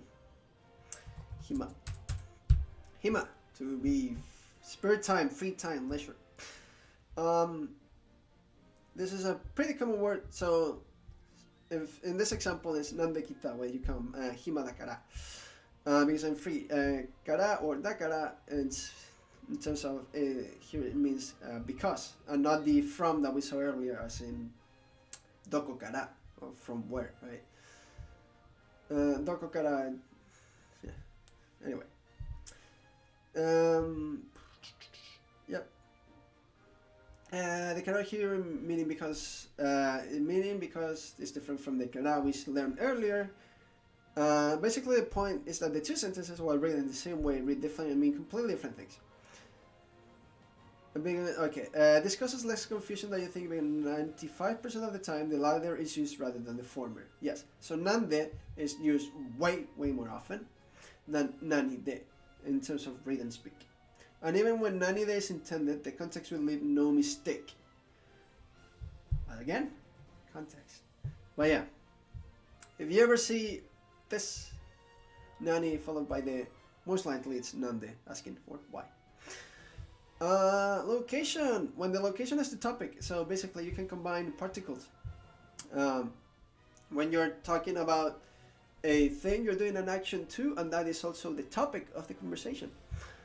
You can attach the topic particle wa and mo to three particles that indicate a location, ni, when the location is the topic. And let's see how it becomes topic and how you may need to combine it real quick. So we have here, 学校に行った学校に行った学校行かなかった図書館には So, and what about the library? Did you go to the library? So, here what you're really meaning is 図書館には行った right? Did you actually also go to the library? But that is omitted because there's no need to repeat it. It's already clear that we're the verb, it's been to go. You know, that is, it's the question word asking because of context. Again, context. 図書館にも行かなかった. I also didn't go to the library. In this example, Bob brings up the new topic, library. Also, yes, as we saw earlier, it's an abbreviated version of 図書館には行った. Pretty sure I'm butchering the pronunciation really bad. 図書館に行った. まあね。しょうがない。So here is another example. どこで食べる? どこで食べる? どこで食べる? There we go. In Italian restaurant ではどう? How about an Italian restaurant? How about eating by way of Italian restaurant? Right? どう? But again, these are really awkward translations. The localization would be, hey, where would it be? How about an Italian restaurant, right? But that's not the point. The point is to try to understand how the things in Japanese are connected. Yeah. So when the direct object is the topic, I'm pretty sure, yeah, location of the topic and the direct object particle is different from particles related to location that you cannot use any other particle at the same time. For example, going to a previous section, you might have guessed that you can use owa, but that's not the case. That is completely wrong. So, Nihongo, narau. That's narau, right? Yeah. To learn, take lessons, narau. Nihongo, narau. Nihongo wa narau. So again, this changes the connotation a little bit. And it's little things like these, like made me that I love Japanese. It's so interesting how a little particle change changes the connotation. But yeah, Nihongo narau to learn Japanese. Nihongo wa narau. You're making it the topic. It's just like talking about Japanese in particular. It's what I'm learning. But if you just were talking about someone or something, it's just it depends on the context and what you'd like to use it. But yeah, it's hard for me to explain how. But basically, in this case, it's just because you want to make sure it's the topic and want to make sure this is what you're talking about. In this case, I probably use the top one simply because it's very clear that that's the topic and that's what we're doing here in the stream. And that's basically particles with verbs. Any questions, class? Any questions? Yay. Okay, this is a fun topic, an interesting topic, and also a pain in the ass topic. Transitive and intransitive verbs. Okay, so in Japanese sometimes there are two types of the same verb, often referred to as transitive and intransitive verbs. The difference between the two is that one verb is an action done by an active agent, while the other is something that just occurs. In Japanese, intransitive and intransitive verbs have the same meaning, except that one indicates that someone had a direct object handling the action. The basic meaning and the kanji, it's the same, but that changes the article that we can use on. So for example, if it's intransitive and it's just happening by itself, right, it cannot have a direct object. So you cannot use o. So you cannot use the particle. You instead have to use just wa. So it changes, right? Depending on if it has a direct object or not. If it's, yep. So let's look at the examples real quick. 私は電気をつけて。That's denki. I'm pretty sure it's denki. Yeah, electricity. Turn on the lights. 電気はついた. So again, two of the same verbs, but the particle changes. Because the lights turned on. So I turn on the lights, so there's a direct object of the verb, right? But if they just kind of turn on, you cannot have a direct thing, right? It doesn't make sense. Another example is 電気を消す, right? So this is, I forget, 消る and 消す, right? 消す, no, it's 消す and 消る, I believe. 消る and 消す. Yep, 消す and 消る. So, 電気を消す and 電気を変える. 消える. My bad, sorry. Makes sense, right? So, to turn off lights and then lights turned off, right? Makes sense. And in this case, it's like electricity turned off, right? So let's look at these common examples of transitive and intransitive verbs that read differently. I have a little chart here, a table that I made. So and then we have otas, to drop. Transitive has to have a agent, so you could use o. And then it's ochiru. Ochiru. Intonation. What is it? Ochiru. Ochiru. Hi. It drops. It just fell on its own. It just by itself. There was no agent. You didn't do anything. It just kind of did. Toss to drop. Ochiru. It just fell. Same kanji, but you can tell which one it is by, if not the particle, or by the reading afterwards. The reading of the kanji changes. Yeah, the reading of the entire word basically changes. It depends on the case. Sometimes not really, but yeah. Otos, ochiru. Right. In this case, the reading of the kanji is the same. It changes what goes afterwards. Actually, usually what comes afterwards, the hiragana afterwards, it's what tells you exactly what verb it is that you're using, and by knowing that, you can know what kanji reading to use as well. So here we have das, to take out, and then deru, it just came out, it left. So then we have ireru, to insert or to put in. Hairu, it just to enter, basically. Akeru, to open, and hiraku, to be open, yes. Akeru and hiraku. I'm not sure where I heard this or whatever. It must have been on some anime or something. Tobira hiraku, like the door open. That's how I cannot remember hiraku. Akeru is just to open, and it comes up often enough that you just gonna know.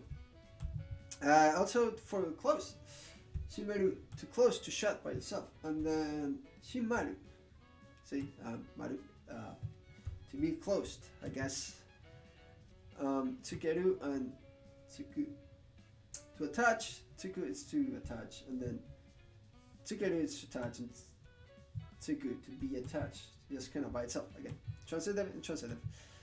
Then we have kes, intentionally erase or do that, and kieru, to just disappear.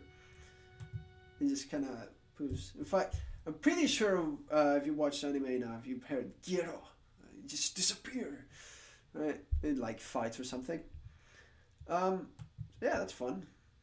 And then final is nuku or nukeru. Just pull out, or it just came out to be extracted, I guess. There's already some common examples. I'm pretty sure there are more. They're common.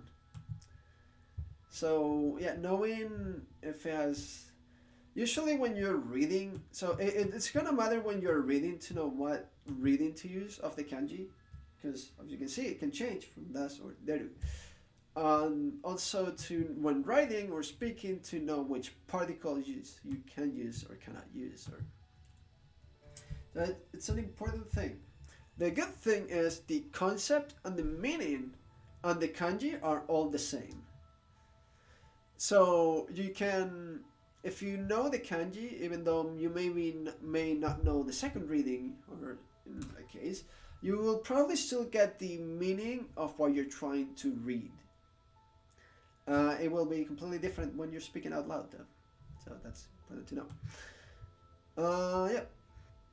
And so the important thing to remember is intransitive verbs cannot have a direct object. So denki o kieru, this doesn't work. Denki wa kieru, kieta, I guess. The only time you can use wa or in with particle for intransitive verbs is when a location is the direct object. So hea o deta, furo o haita. Yeah, that actually comes up often. Furo o haita. Is it?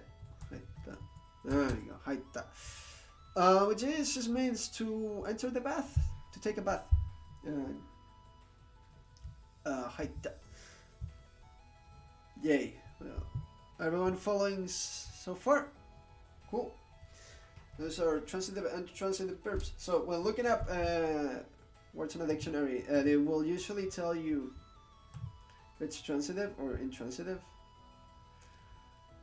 So you can see iru, golden verb, intransitive. Iru and hairu. What the? Let's do iru. Intransitive. And hairu is also marked as intransitive. What is happening? Okay, let's just a better example. Because transitive. Kieru. Intransitive. You can see there, right? Intransitive. Transitive. Usually it will tell you in the dictionary stuff. Good stuff. Relative clauses and sentence order. Man, I kinda really like this part. Relative clauses. So, have you noticed how many forms of verbs, instead of being conjugated in a similar manner to adjectives? That's because, in a sense, they're adjectives. You can. So the negative past and negative past conjugations of verbs can be used just like adjectives to directly modify nouns. However, we cannot do this with the plain noun past state of being done. But yes.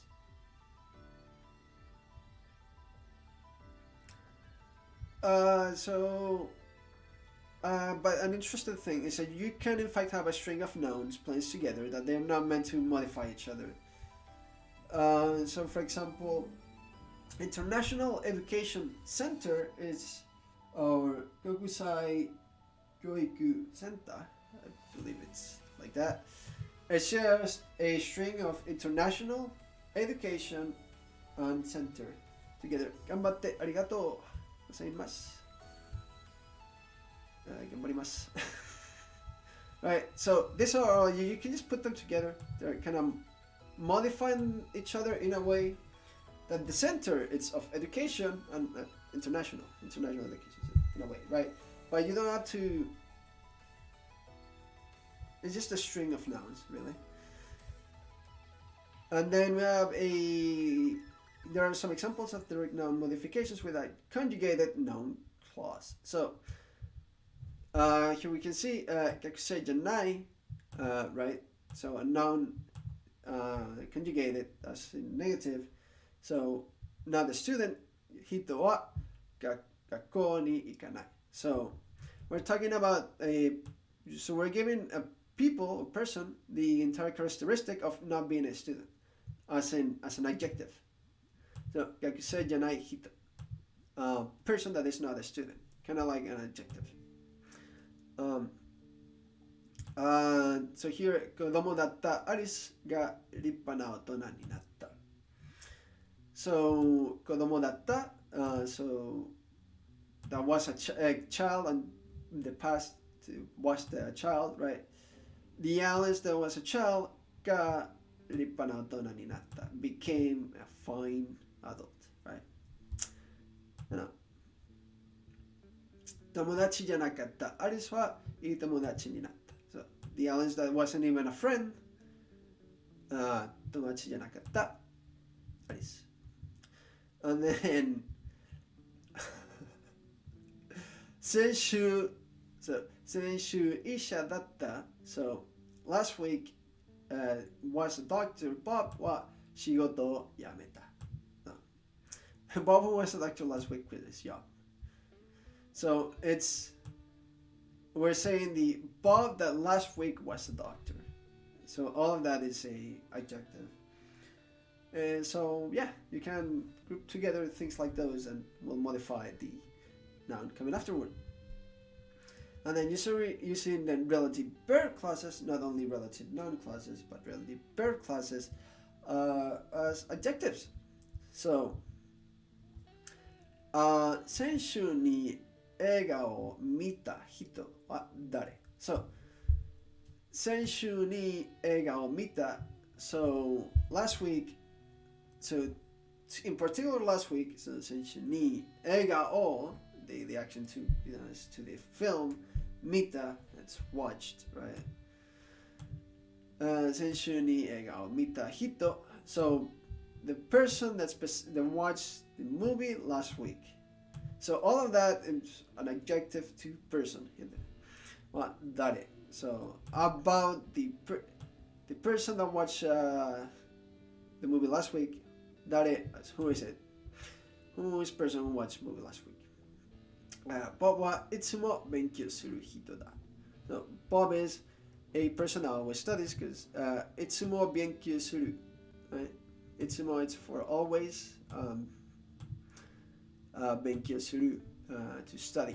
So all of this is just as an adjective for to hito person. いつも勉強する. Yep. How long have I been studying Japanese? So I've been studying Japanese on and off for the past like 4 years, but I've not been consistent at all. I've not been following up. Well, I already know all of this. As you can see, I have way more notes following this stuff. For the sake of continuity on the stream of day 1, day 2, day 3, and archiving this on bots, I'm going over the basics again and all that.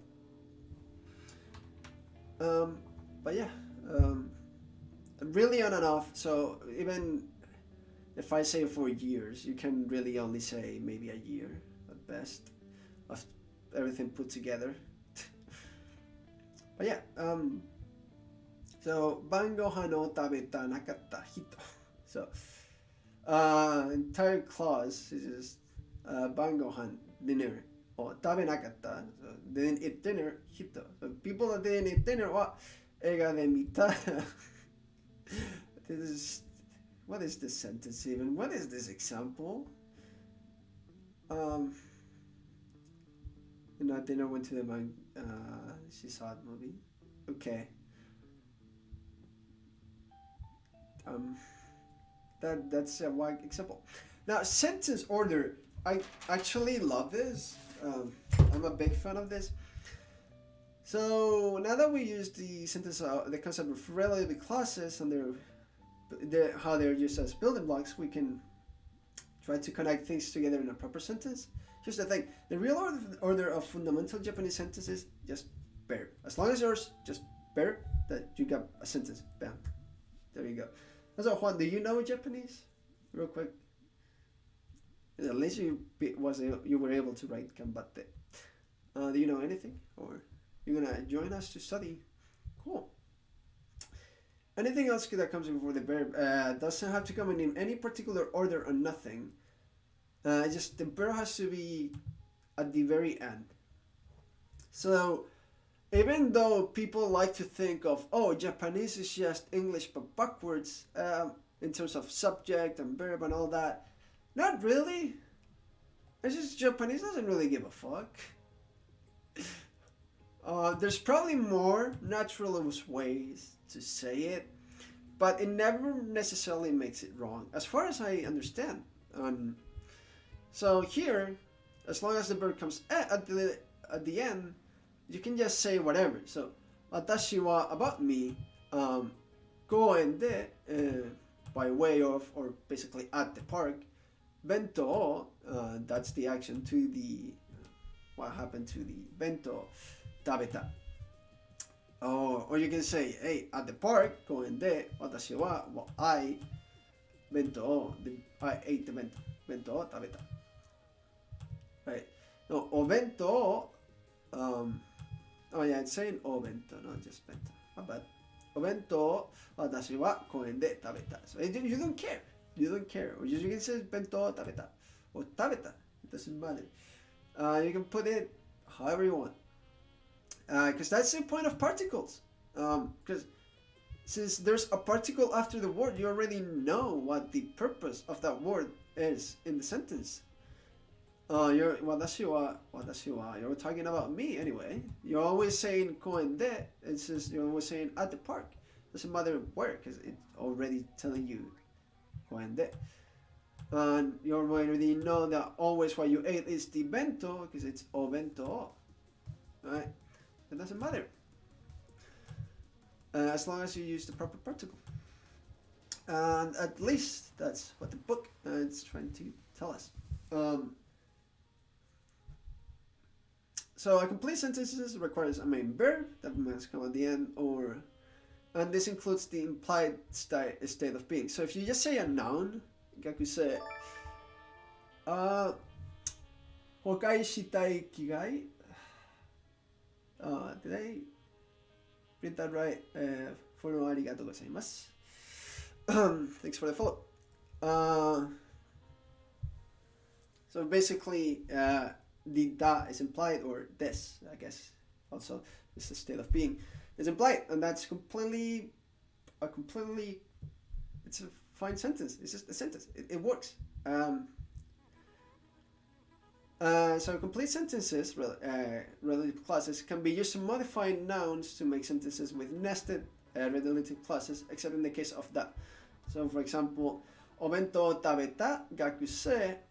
So obento tabeta, so ate bento. All of that can be also a clause, an adjective really to gakuse, the student. So the student who ate the bento. Ga koen ni ita, went to the park. Yay. Okay. Noun-related particles. To, ya, and toka, and no. Woo! These are fun. These are also fun. Now let me drink for a bit. Talking a lot.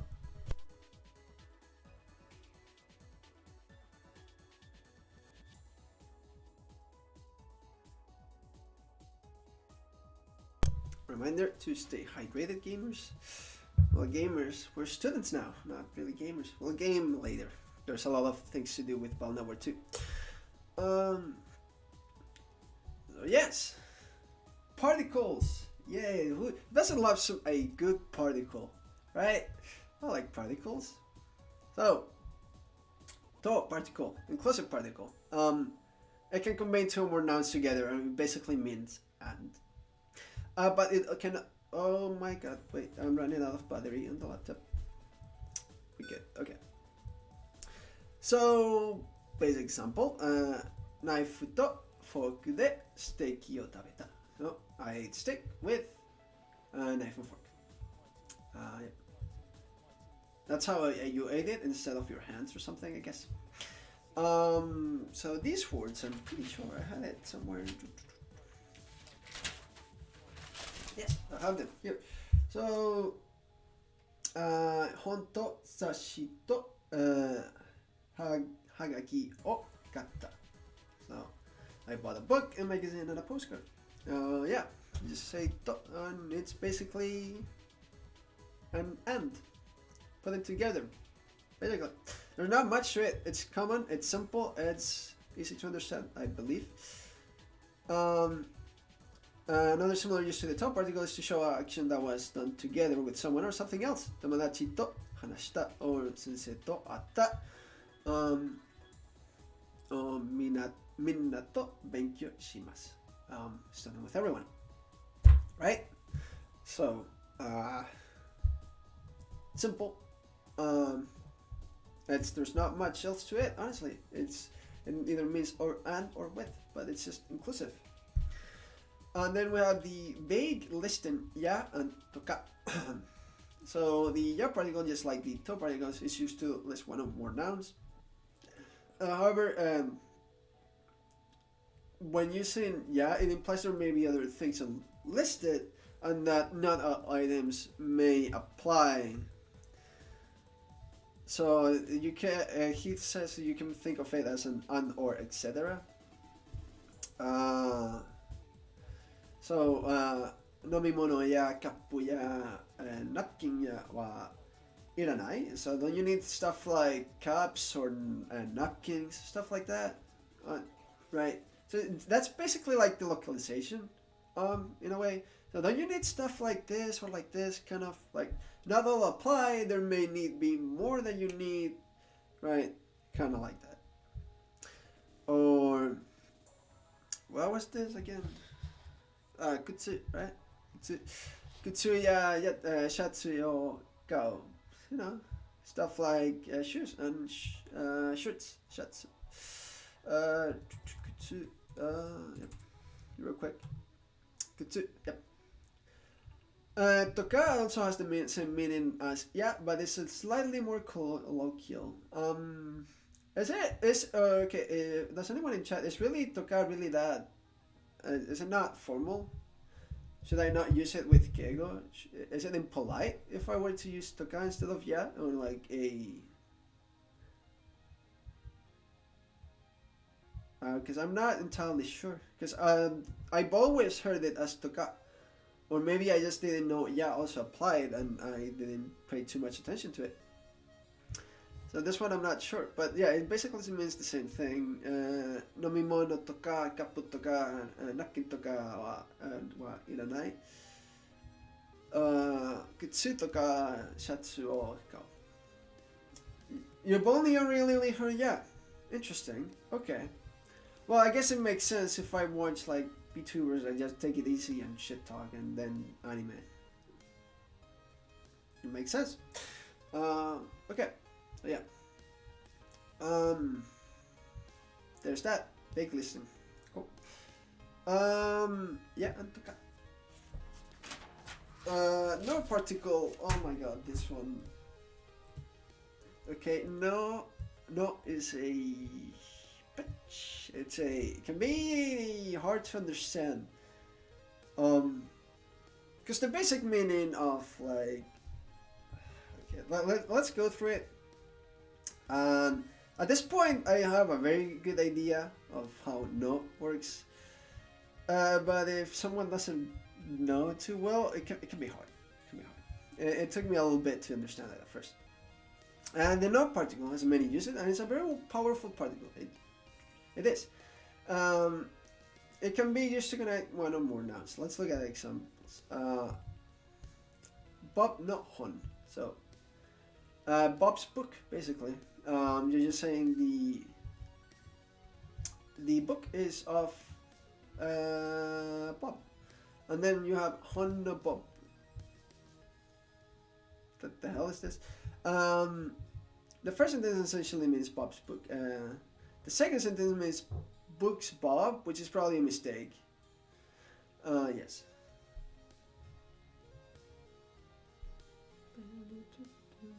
Anyway, also imply no, it doesn't always imply possession. Again, you can keep thinking of it as Bob, so as an of. So for example, Bob wa America no daigaku no daigakuse. So Bob wa a, let's go backwards. A student of gakuse. My bad. Did I read this as daigakuse? Well, anyway, gakuse. So he's a student in a college in America, right? America no, so it is in America. Daigaku no, so of the college, gakuse. Yeah. So in normal English is usually Bob is a student of an American college. Yep. Okay, yeah.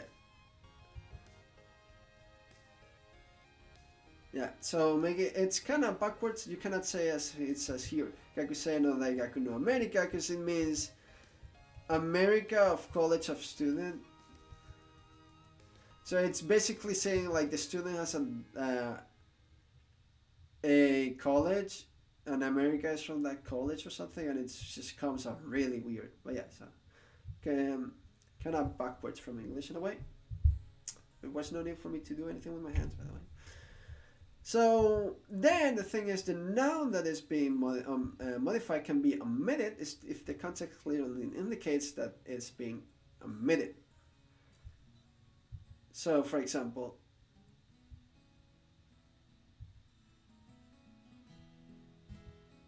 if it gets I turned down the music a little bit, yeah, and it's about to turn up real quick. It just started really quiet. So sono shatsu wa dare no shatsu. That shirt, whose shirt is that shirt, right? Bob no shatsu. But then it's obvious from the context that when you're gonna say sono shatsu wa dare no shatsu, you remove it. You don't need that. So sono shatsu wa dare no Bob no da.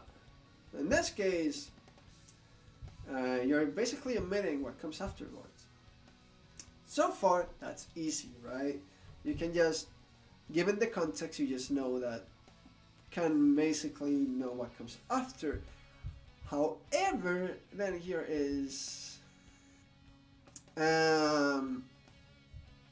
no, so the no particle in this use essentially replaces the noun and takes over the role as a noun itself. We can essentially treat adjectives and verbs just like nouns by adding the no particle.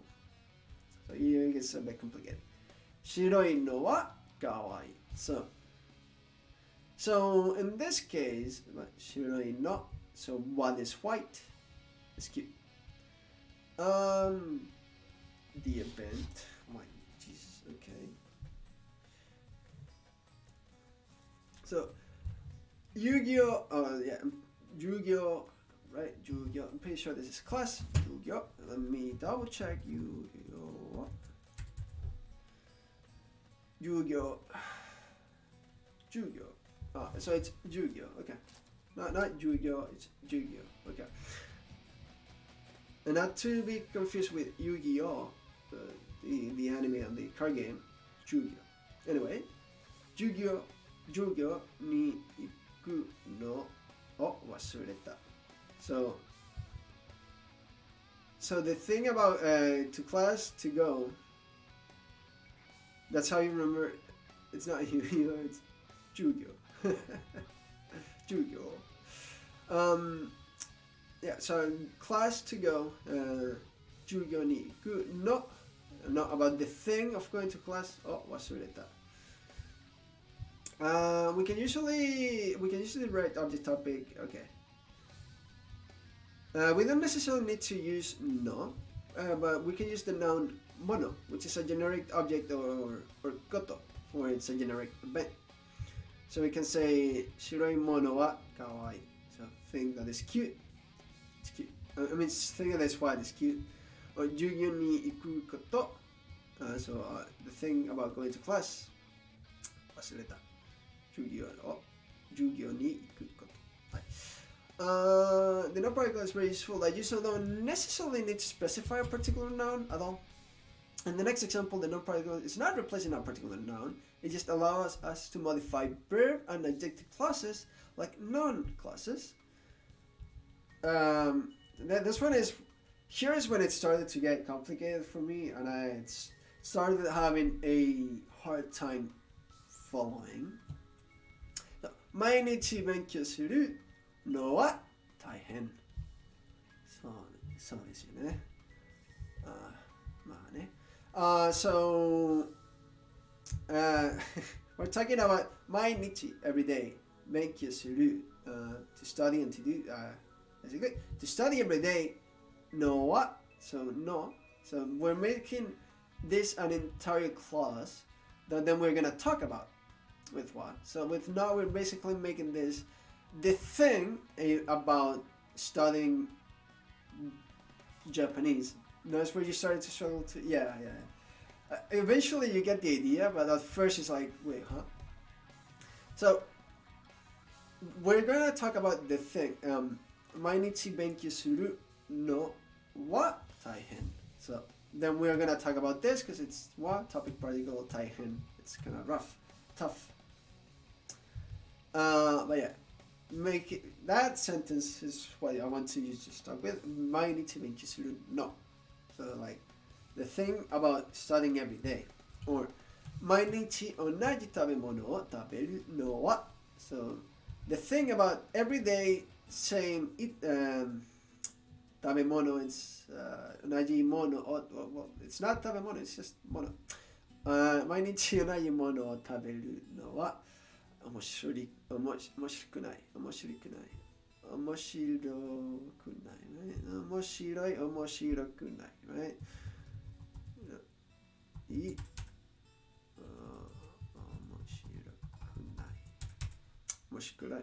面白くない why do I struggle pronouncing this? 面白くない Anyway, so in this case we're talking about every day the same thing to eat, right? We're trying to talk we're trying to talk about it as a noun in a way. 毎日同じものを食べるのは right? 面白くない so hopefully it's clear enough. I don't think I can explain it any better. It's just, you don't really need to specify a noun.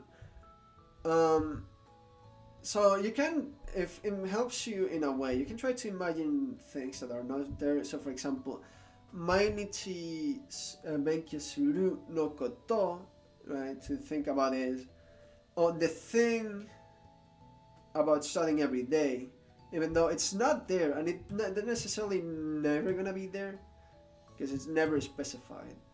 But you just know what you're talking about is this particular clause. Hopefully it's clear enough. You'll eventually see it enough that you just start to get a very good idea. But yeah, no is a very interesting particle. Again, so now we go to when substituting no for a noun, you still need the na to modify the noun when an adjective is being used. So, 静かな部屋がアリスの部屋だ。So in this case, 静かなのがアリスの部屋. So about the thing that's quiet is Alice's room. Alice's room. But again, so because this is a na adjective, you're modifying technically a noun. You have to use na. In this case, I feel like the other way would be better. So 静かな部屋がアリスの no da. So the quiet room is Alice's. But that's just a feeling. I cannot tell you if that's makes it any more natural or not. It's just like how I feel. How to say it. Okay, so this may makes this is a warning. It's important to read through it. This may make things seem like you can replace any arbitrary nouns with no, but this is not so. It is important to realize that the sentence must be about the clause and not the noun that was replaced. For example, in the last section we had the sentence gakusei janai hito wa gakkou ni ikanai. You may think that you can replace hito with no to replace gakusei janai no wa gakkou ni ikanai, but in fact this makes no sense because you're now talking about the not being the student. So you're not about the clause is not a student. The sentence becomes the thing about not being a student is that it doesn't go to school, which is not being a student is a state, and it doesn't make sense to go for a state to go anywhere, and much less school. So you gotta be careful about that. You cannot just replace anything. So because now when you say gakusei janai no, it becomes like, oh, the thing about being a student is that it doesn't go to school. Wait, what? The thing about not being a student and the thing doesn't go to what? Right? It makes sense why it doesn't work, right? Okay. And then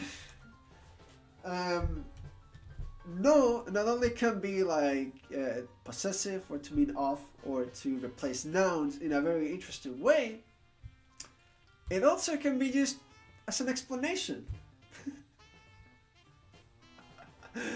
Oh my god, no is such a fun particle, is it not?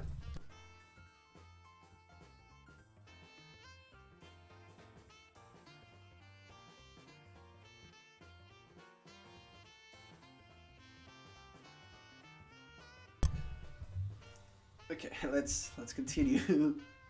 A no particle attached at the end of the last clause of a sentence can also convey an explanatory tone to your sentence. For example, if someone asks you if you have time, you might respond, the thing is that I'm kind of busy right now. So the abstract generic noun of the thing is can also be expressed with the no particle. So this type of sentence has an embedded meaning that explains the reasons for something else. So, quick example. Ima wa isogashii no. So, now I'm busy. But it's not just that now I'm busy, because that would be ima wa isogashii, but you're explaining it. So like, oh, I cannot do this or I cannot do that because I'm busy. Ima wa isogashii no. It's like, here's the reason why. Because. This sounds, here's the thing, this sounds very soft and feminine, but adults males will almost always add that. So, ima wa isogashii no da. However, quick thing, that's usually not what you're gonna be hearing at all. Isogashii no da, it's kind of a mouthful in a way. So what is actually said instead is the no will get replaced for a so isogashii da. It shows up later on. So when you hear isogashii da, you can try to think of it as isogashii no da. So isogashii no, because the person is busy. If it's a woman or someone feminine or like so for example some VTuber or something, in my case, they're probably gonna still use isogashii no. Anyway. But if you're a guy, you want to talk, anyway, however, the declarative that cannot be used in a question. The same no in questions do not carry a feminine tone. It's just the usual normal. Ima wa isogashii no. So I said, is it that you're busy right now? Oh, can you not do this? Because ima wa isogashii no. So it's okay to use it in questions normally. To express the state of being when no particle is used to convey the explanatory noun, we need to add na to distinguish it from the no particle that simply means of. So if you say Jim no da, you're saying, oh, it's gyms. Stuff was trying to explain that is because it's gyms. So it is gym nanoda, right? Again, this will most likely be gym nanda, as we're about to see. Beside this one case, everything else remains the same. So yeah, in the actuality, while this type of explanatory tones is used all the time, noda is usually substituted by nda, as I just said. This is probably, yeah. So these can be conjugated as well, and that's when I started to struggle really bad, because the non-explanatory tone can be conjugated.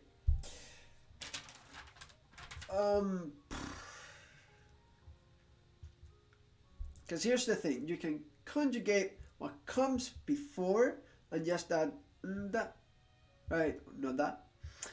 Or you can conjugate the noda itself, and I didn't understand what's the difference in there.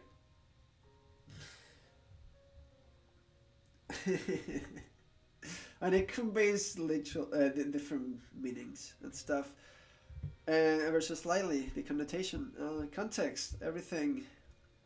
It gets kind of hard, and I'm not sure if I can properly explain it here. But yeah, so let's look at the conjugations that attach to different conjugations. So gakuse janainda, gakuse nanda, gakuse janainda, gakuse dattanda, gakuse janakattanda.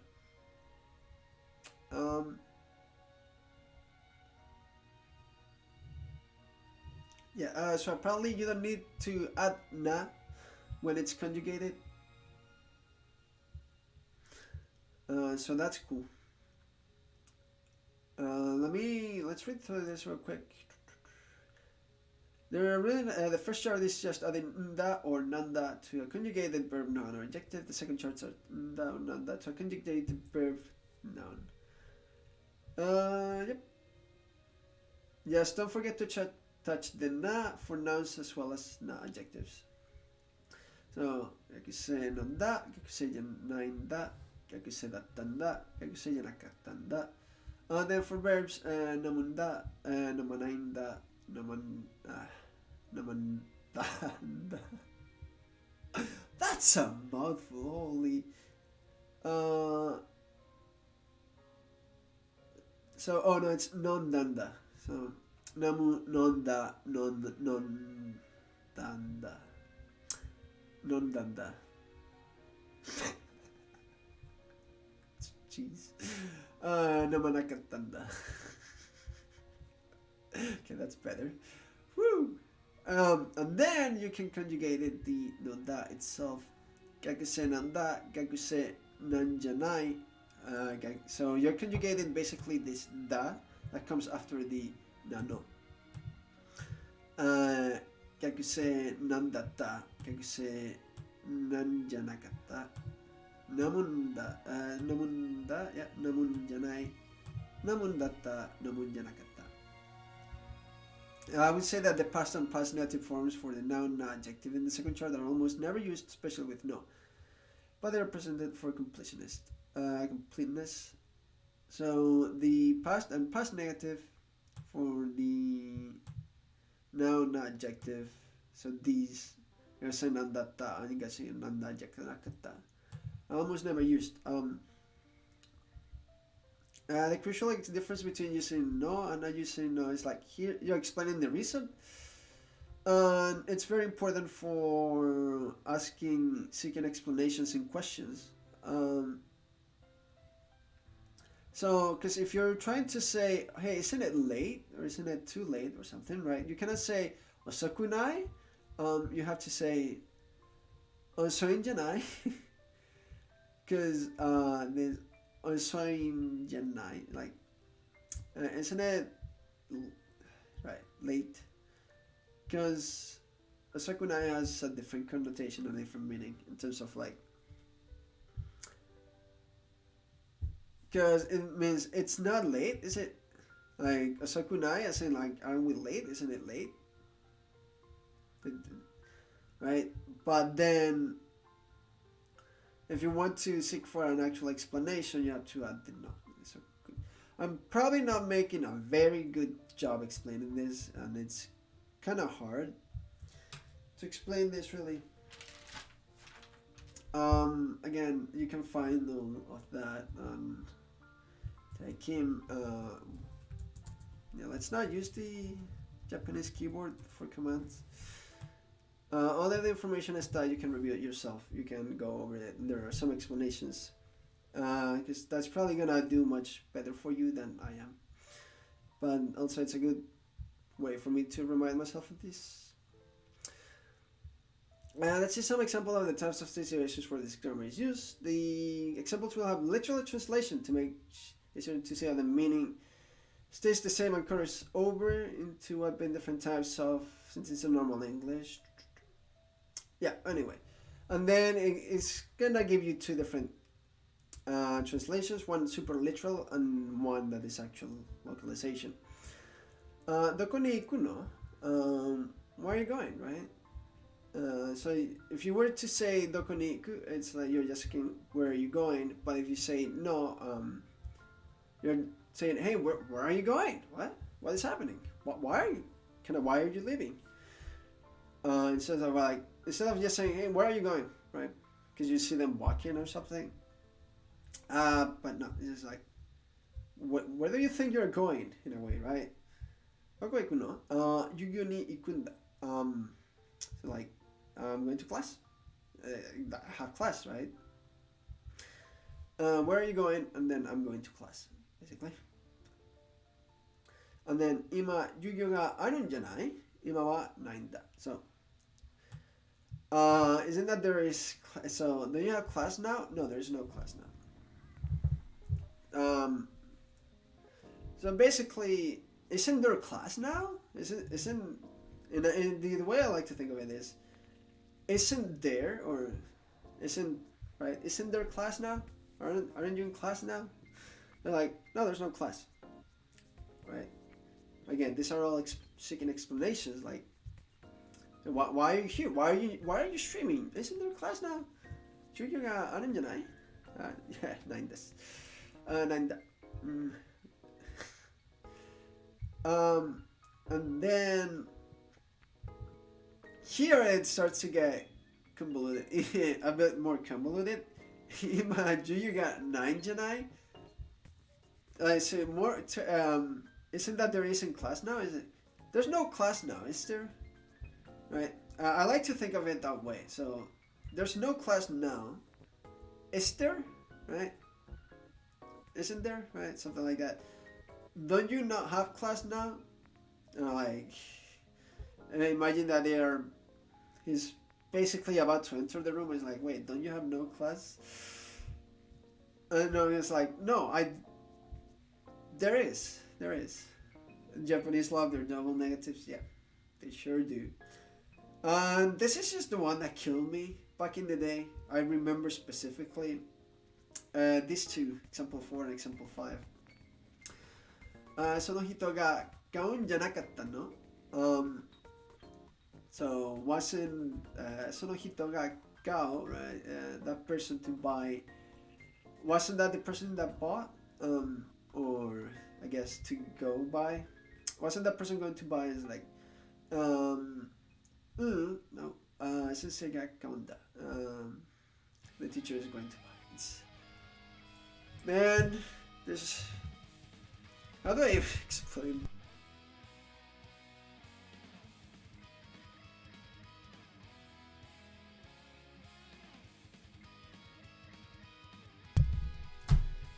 Man, like even I struggle to understand this a bit. Sometimes at first, if you just put it to me like this, straight up, without the translation, I'm probably gonna struggle with it, honestly. その人が買うんじゃなかったな。買うんじゃなかったの? So this is the no for the explanation. Oh my god.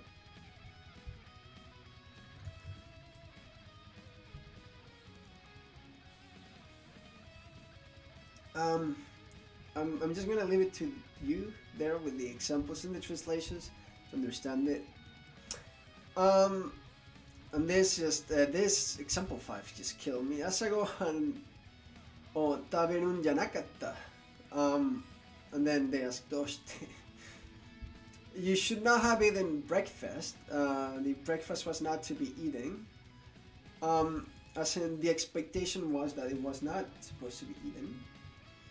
Because the conjugation is here on the no.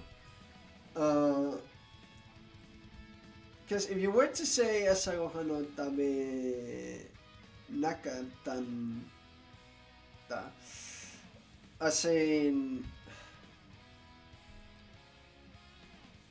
yeah, I have it here. So because if you were to say asagohan no tabe nakatan ta, you're basically saying asagohan right, about eating breakfast. I didn't eat breakfast, and you're explaining, because I didn't eat breakfast. Why are you hungry? Because I didn't eat breakfast. But in this case, we're trying to say that the breakfast was not supposed to be eaten. Asagohan taberu, so about the eating of the breakfast, not in the past. And that's the explanation. It's really weird. I still struggle to understand this in a way. And that's how I kind of ended up thinking of the conjugation of no da. That if the conjugation comes after, that's kind of like the expectation in a way. The explanation of what comes before in a way, right?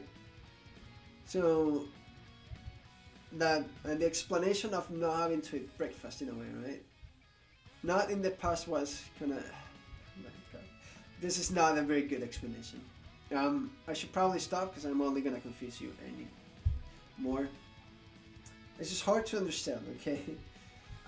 Basically, I mean, at the end of the day, where you're probably going to see the most is this nda,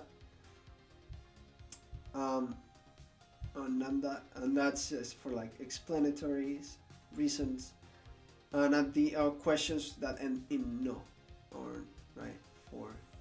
That's probably the thing you need to remember the most important. And the rest are a bit more convoluted, but you just know that it's there, and we'll both try to understand it slowly but surely. I kind of wish I had more examples of these, of no, and the conjugation of no, but eventually I'll keep finding them and try to understand it, but just know that it's there. I don't think, rather than confuse you any further, confuse myself any further, let's do the following. Let's take a small little break, and we'll do some adverbs. Adverbs are much easier to understand and much less convoluted. So yeah, I'll be right back. I'll see you guys in a bit.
Hello, I'm back.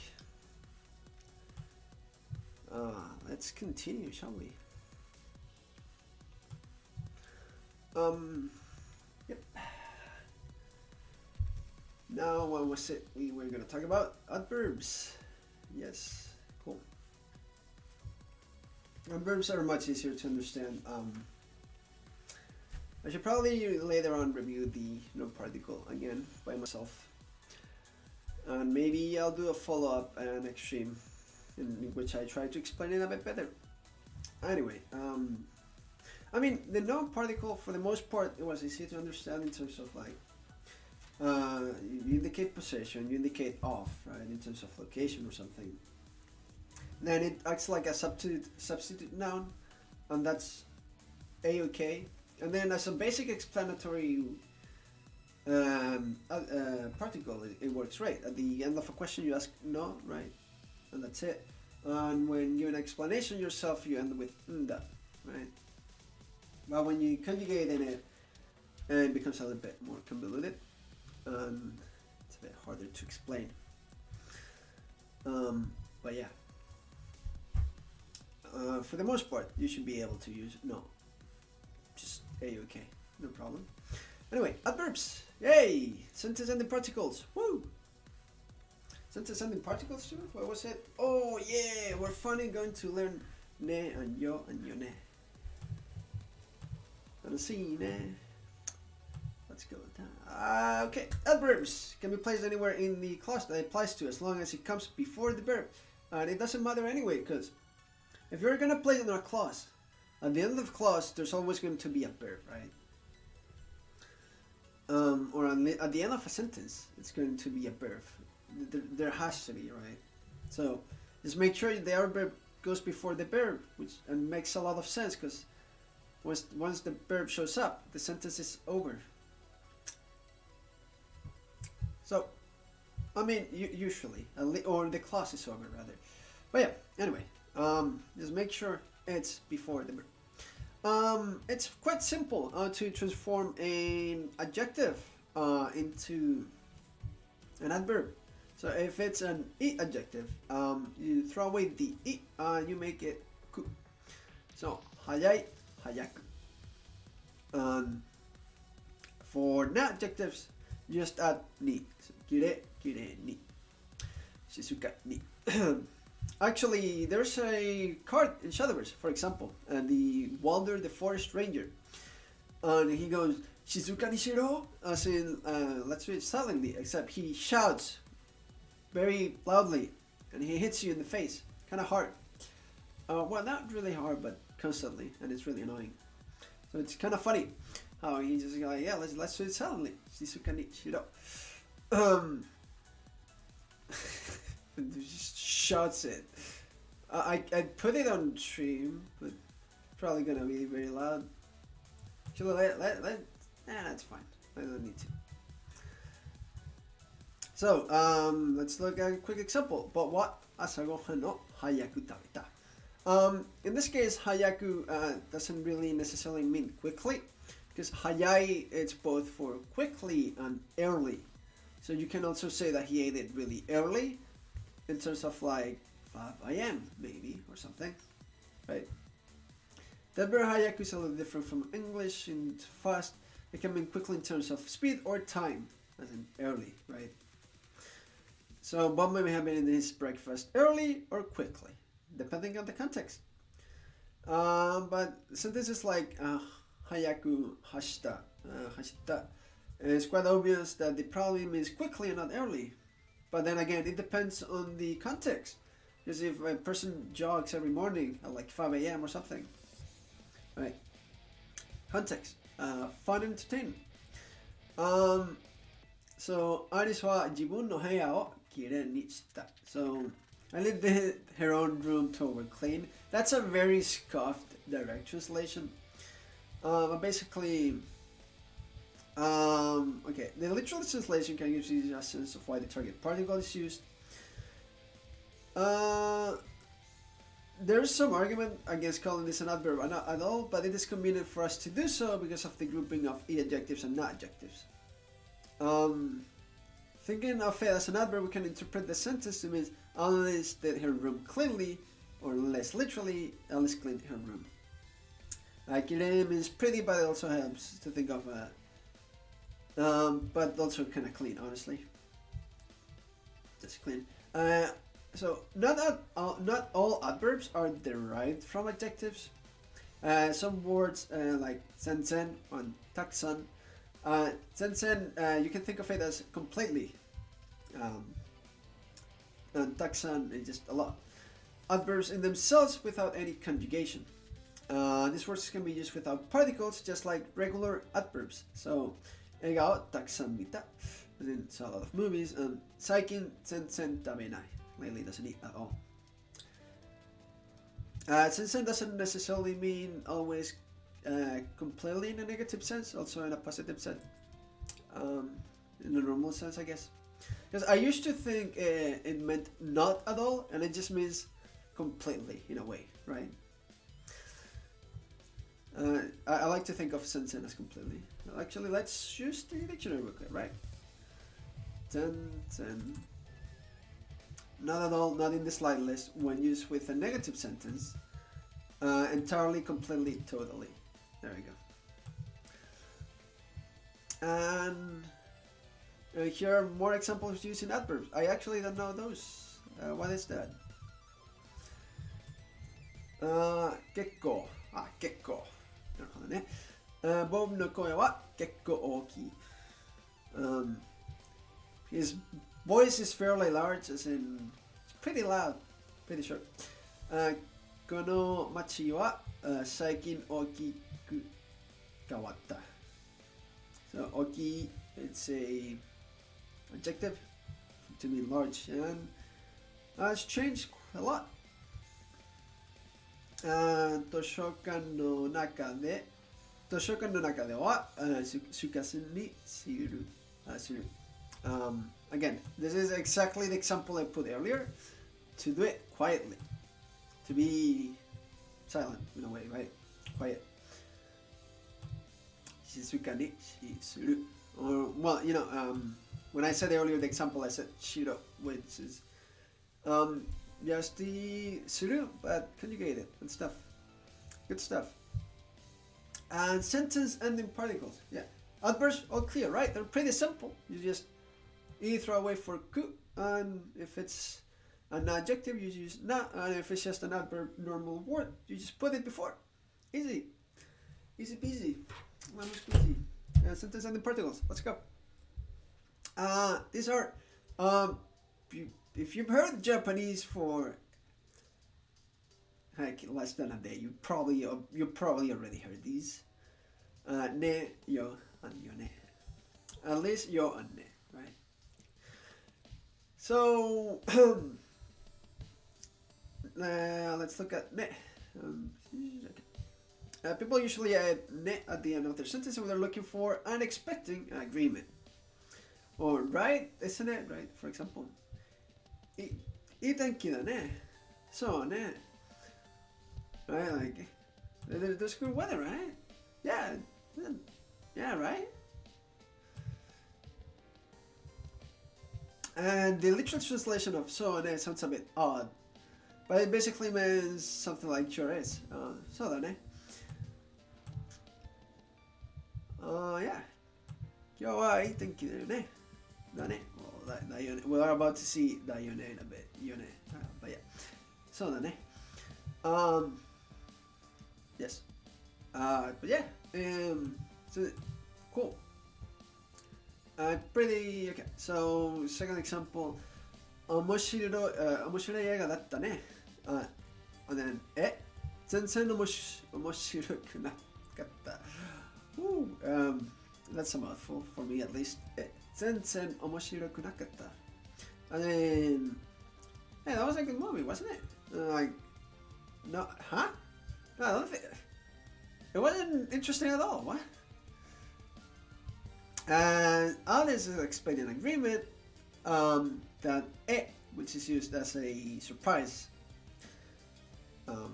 right? So that's why that is there. Cool. So now we learned I guess. That's a surprise. I'm pretty sure you probably heard it like right, in terms of surprise and okay. Yo, when yo is attached at the end of the sentence, it means that the speaker is informing the listener of something new. In English, we might say this with a you know. Here's the thing, I've heard yo like constantly all the time. Is it really to just provide new information? Sometimes it feels like it's just kind of there.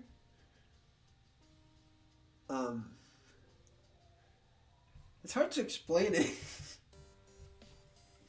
Like, I'll take Taikim at face value and say like, oh, they're just informing, I guess. But I've heard it a lot. Okay. 時間がないよ。大丈夫だよ。Like, you know, there's no time. It's okay, you know. It's fine.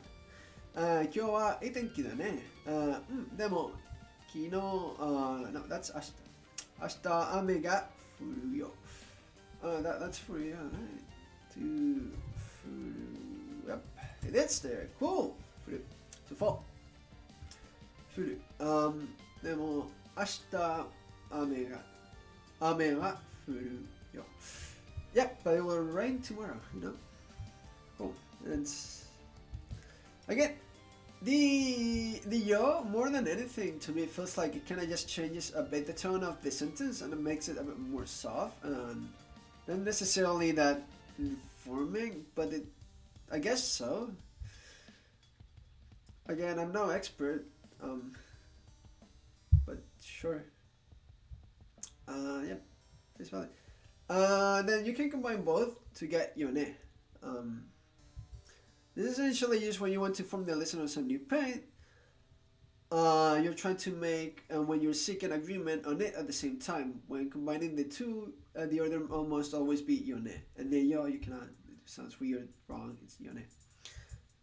Some examples. 僕は魚好きなんだよね。そうだね。You kind of really like fish, right? Yeah, I guess so, huh? That's it. Really, there's not much about yone. Now that we know yo on that's all for essential basic grammar.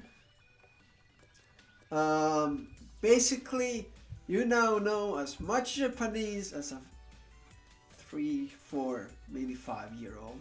Congrats! Hey, we did it. We learned the most basic of grammar. Let's go, dude. Let's actually learn some essential proper grammar now. Easy, yeah. Ooh. Actually, it's 11:10. So I'm pretty sure get wrecked 5-year-olds for sure.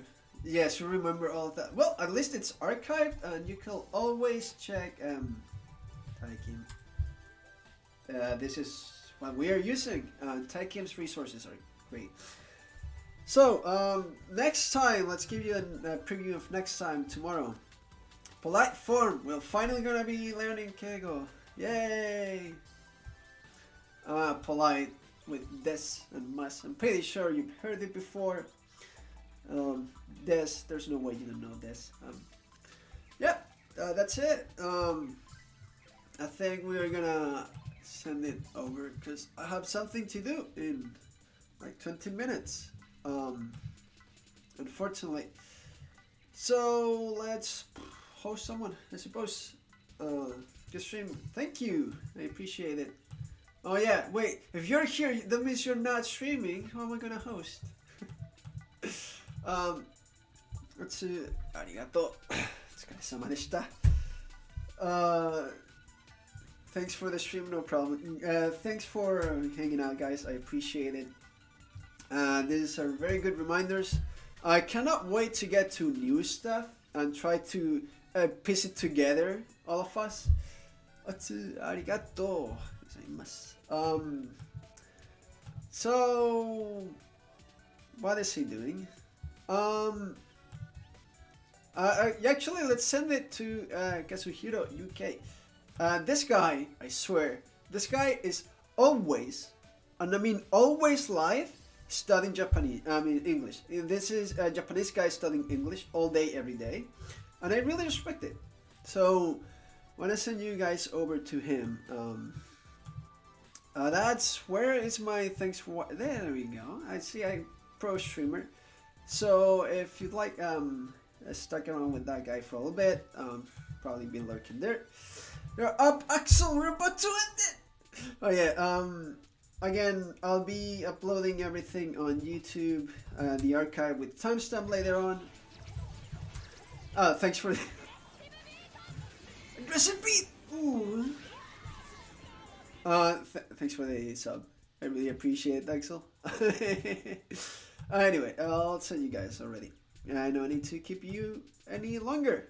I got stuff to do. So, see ya, everyone. Have a great day. Take care. See you tomorrow.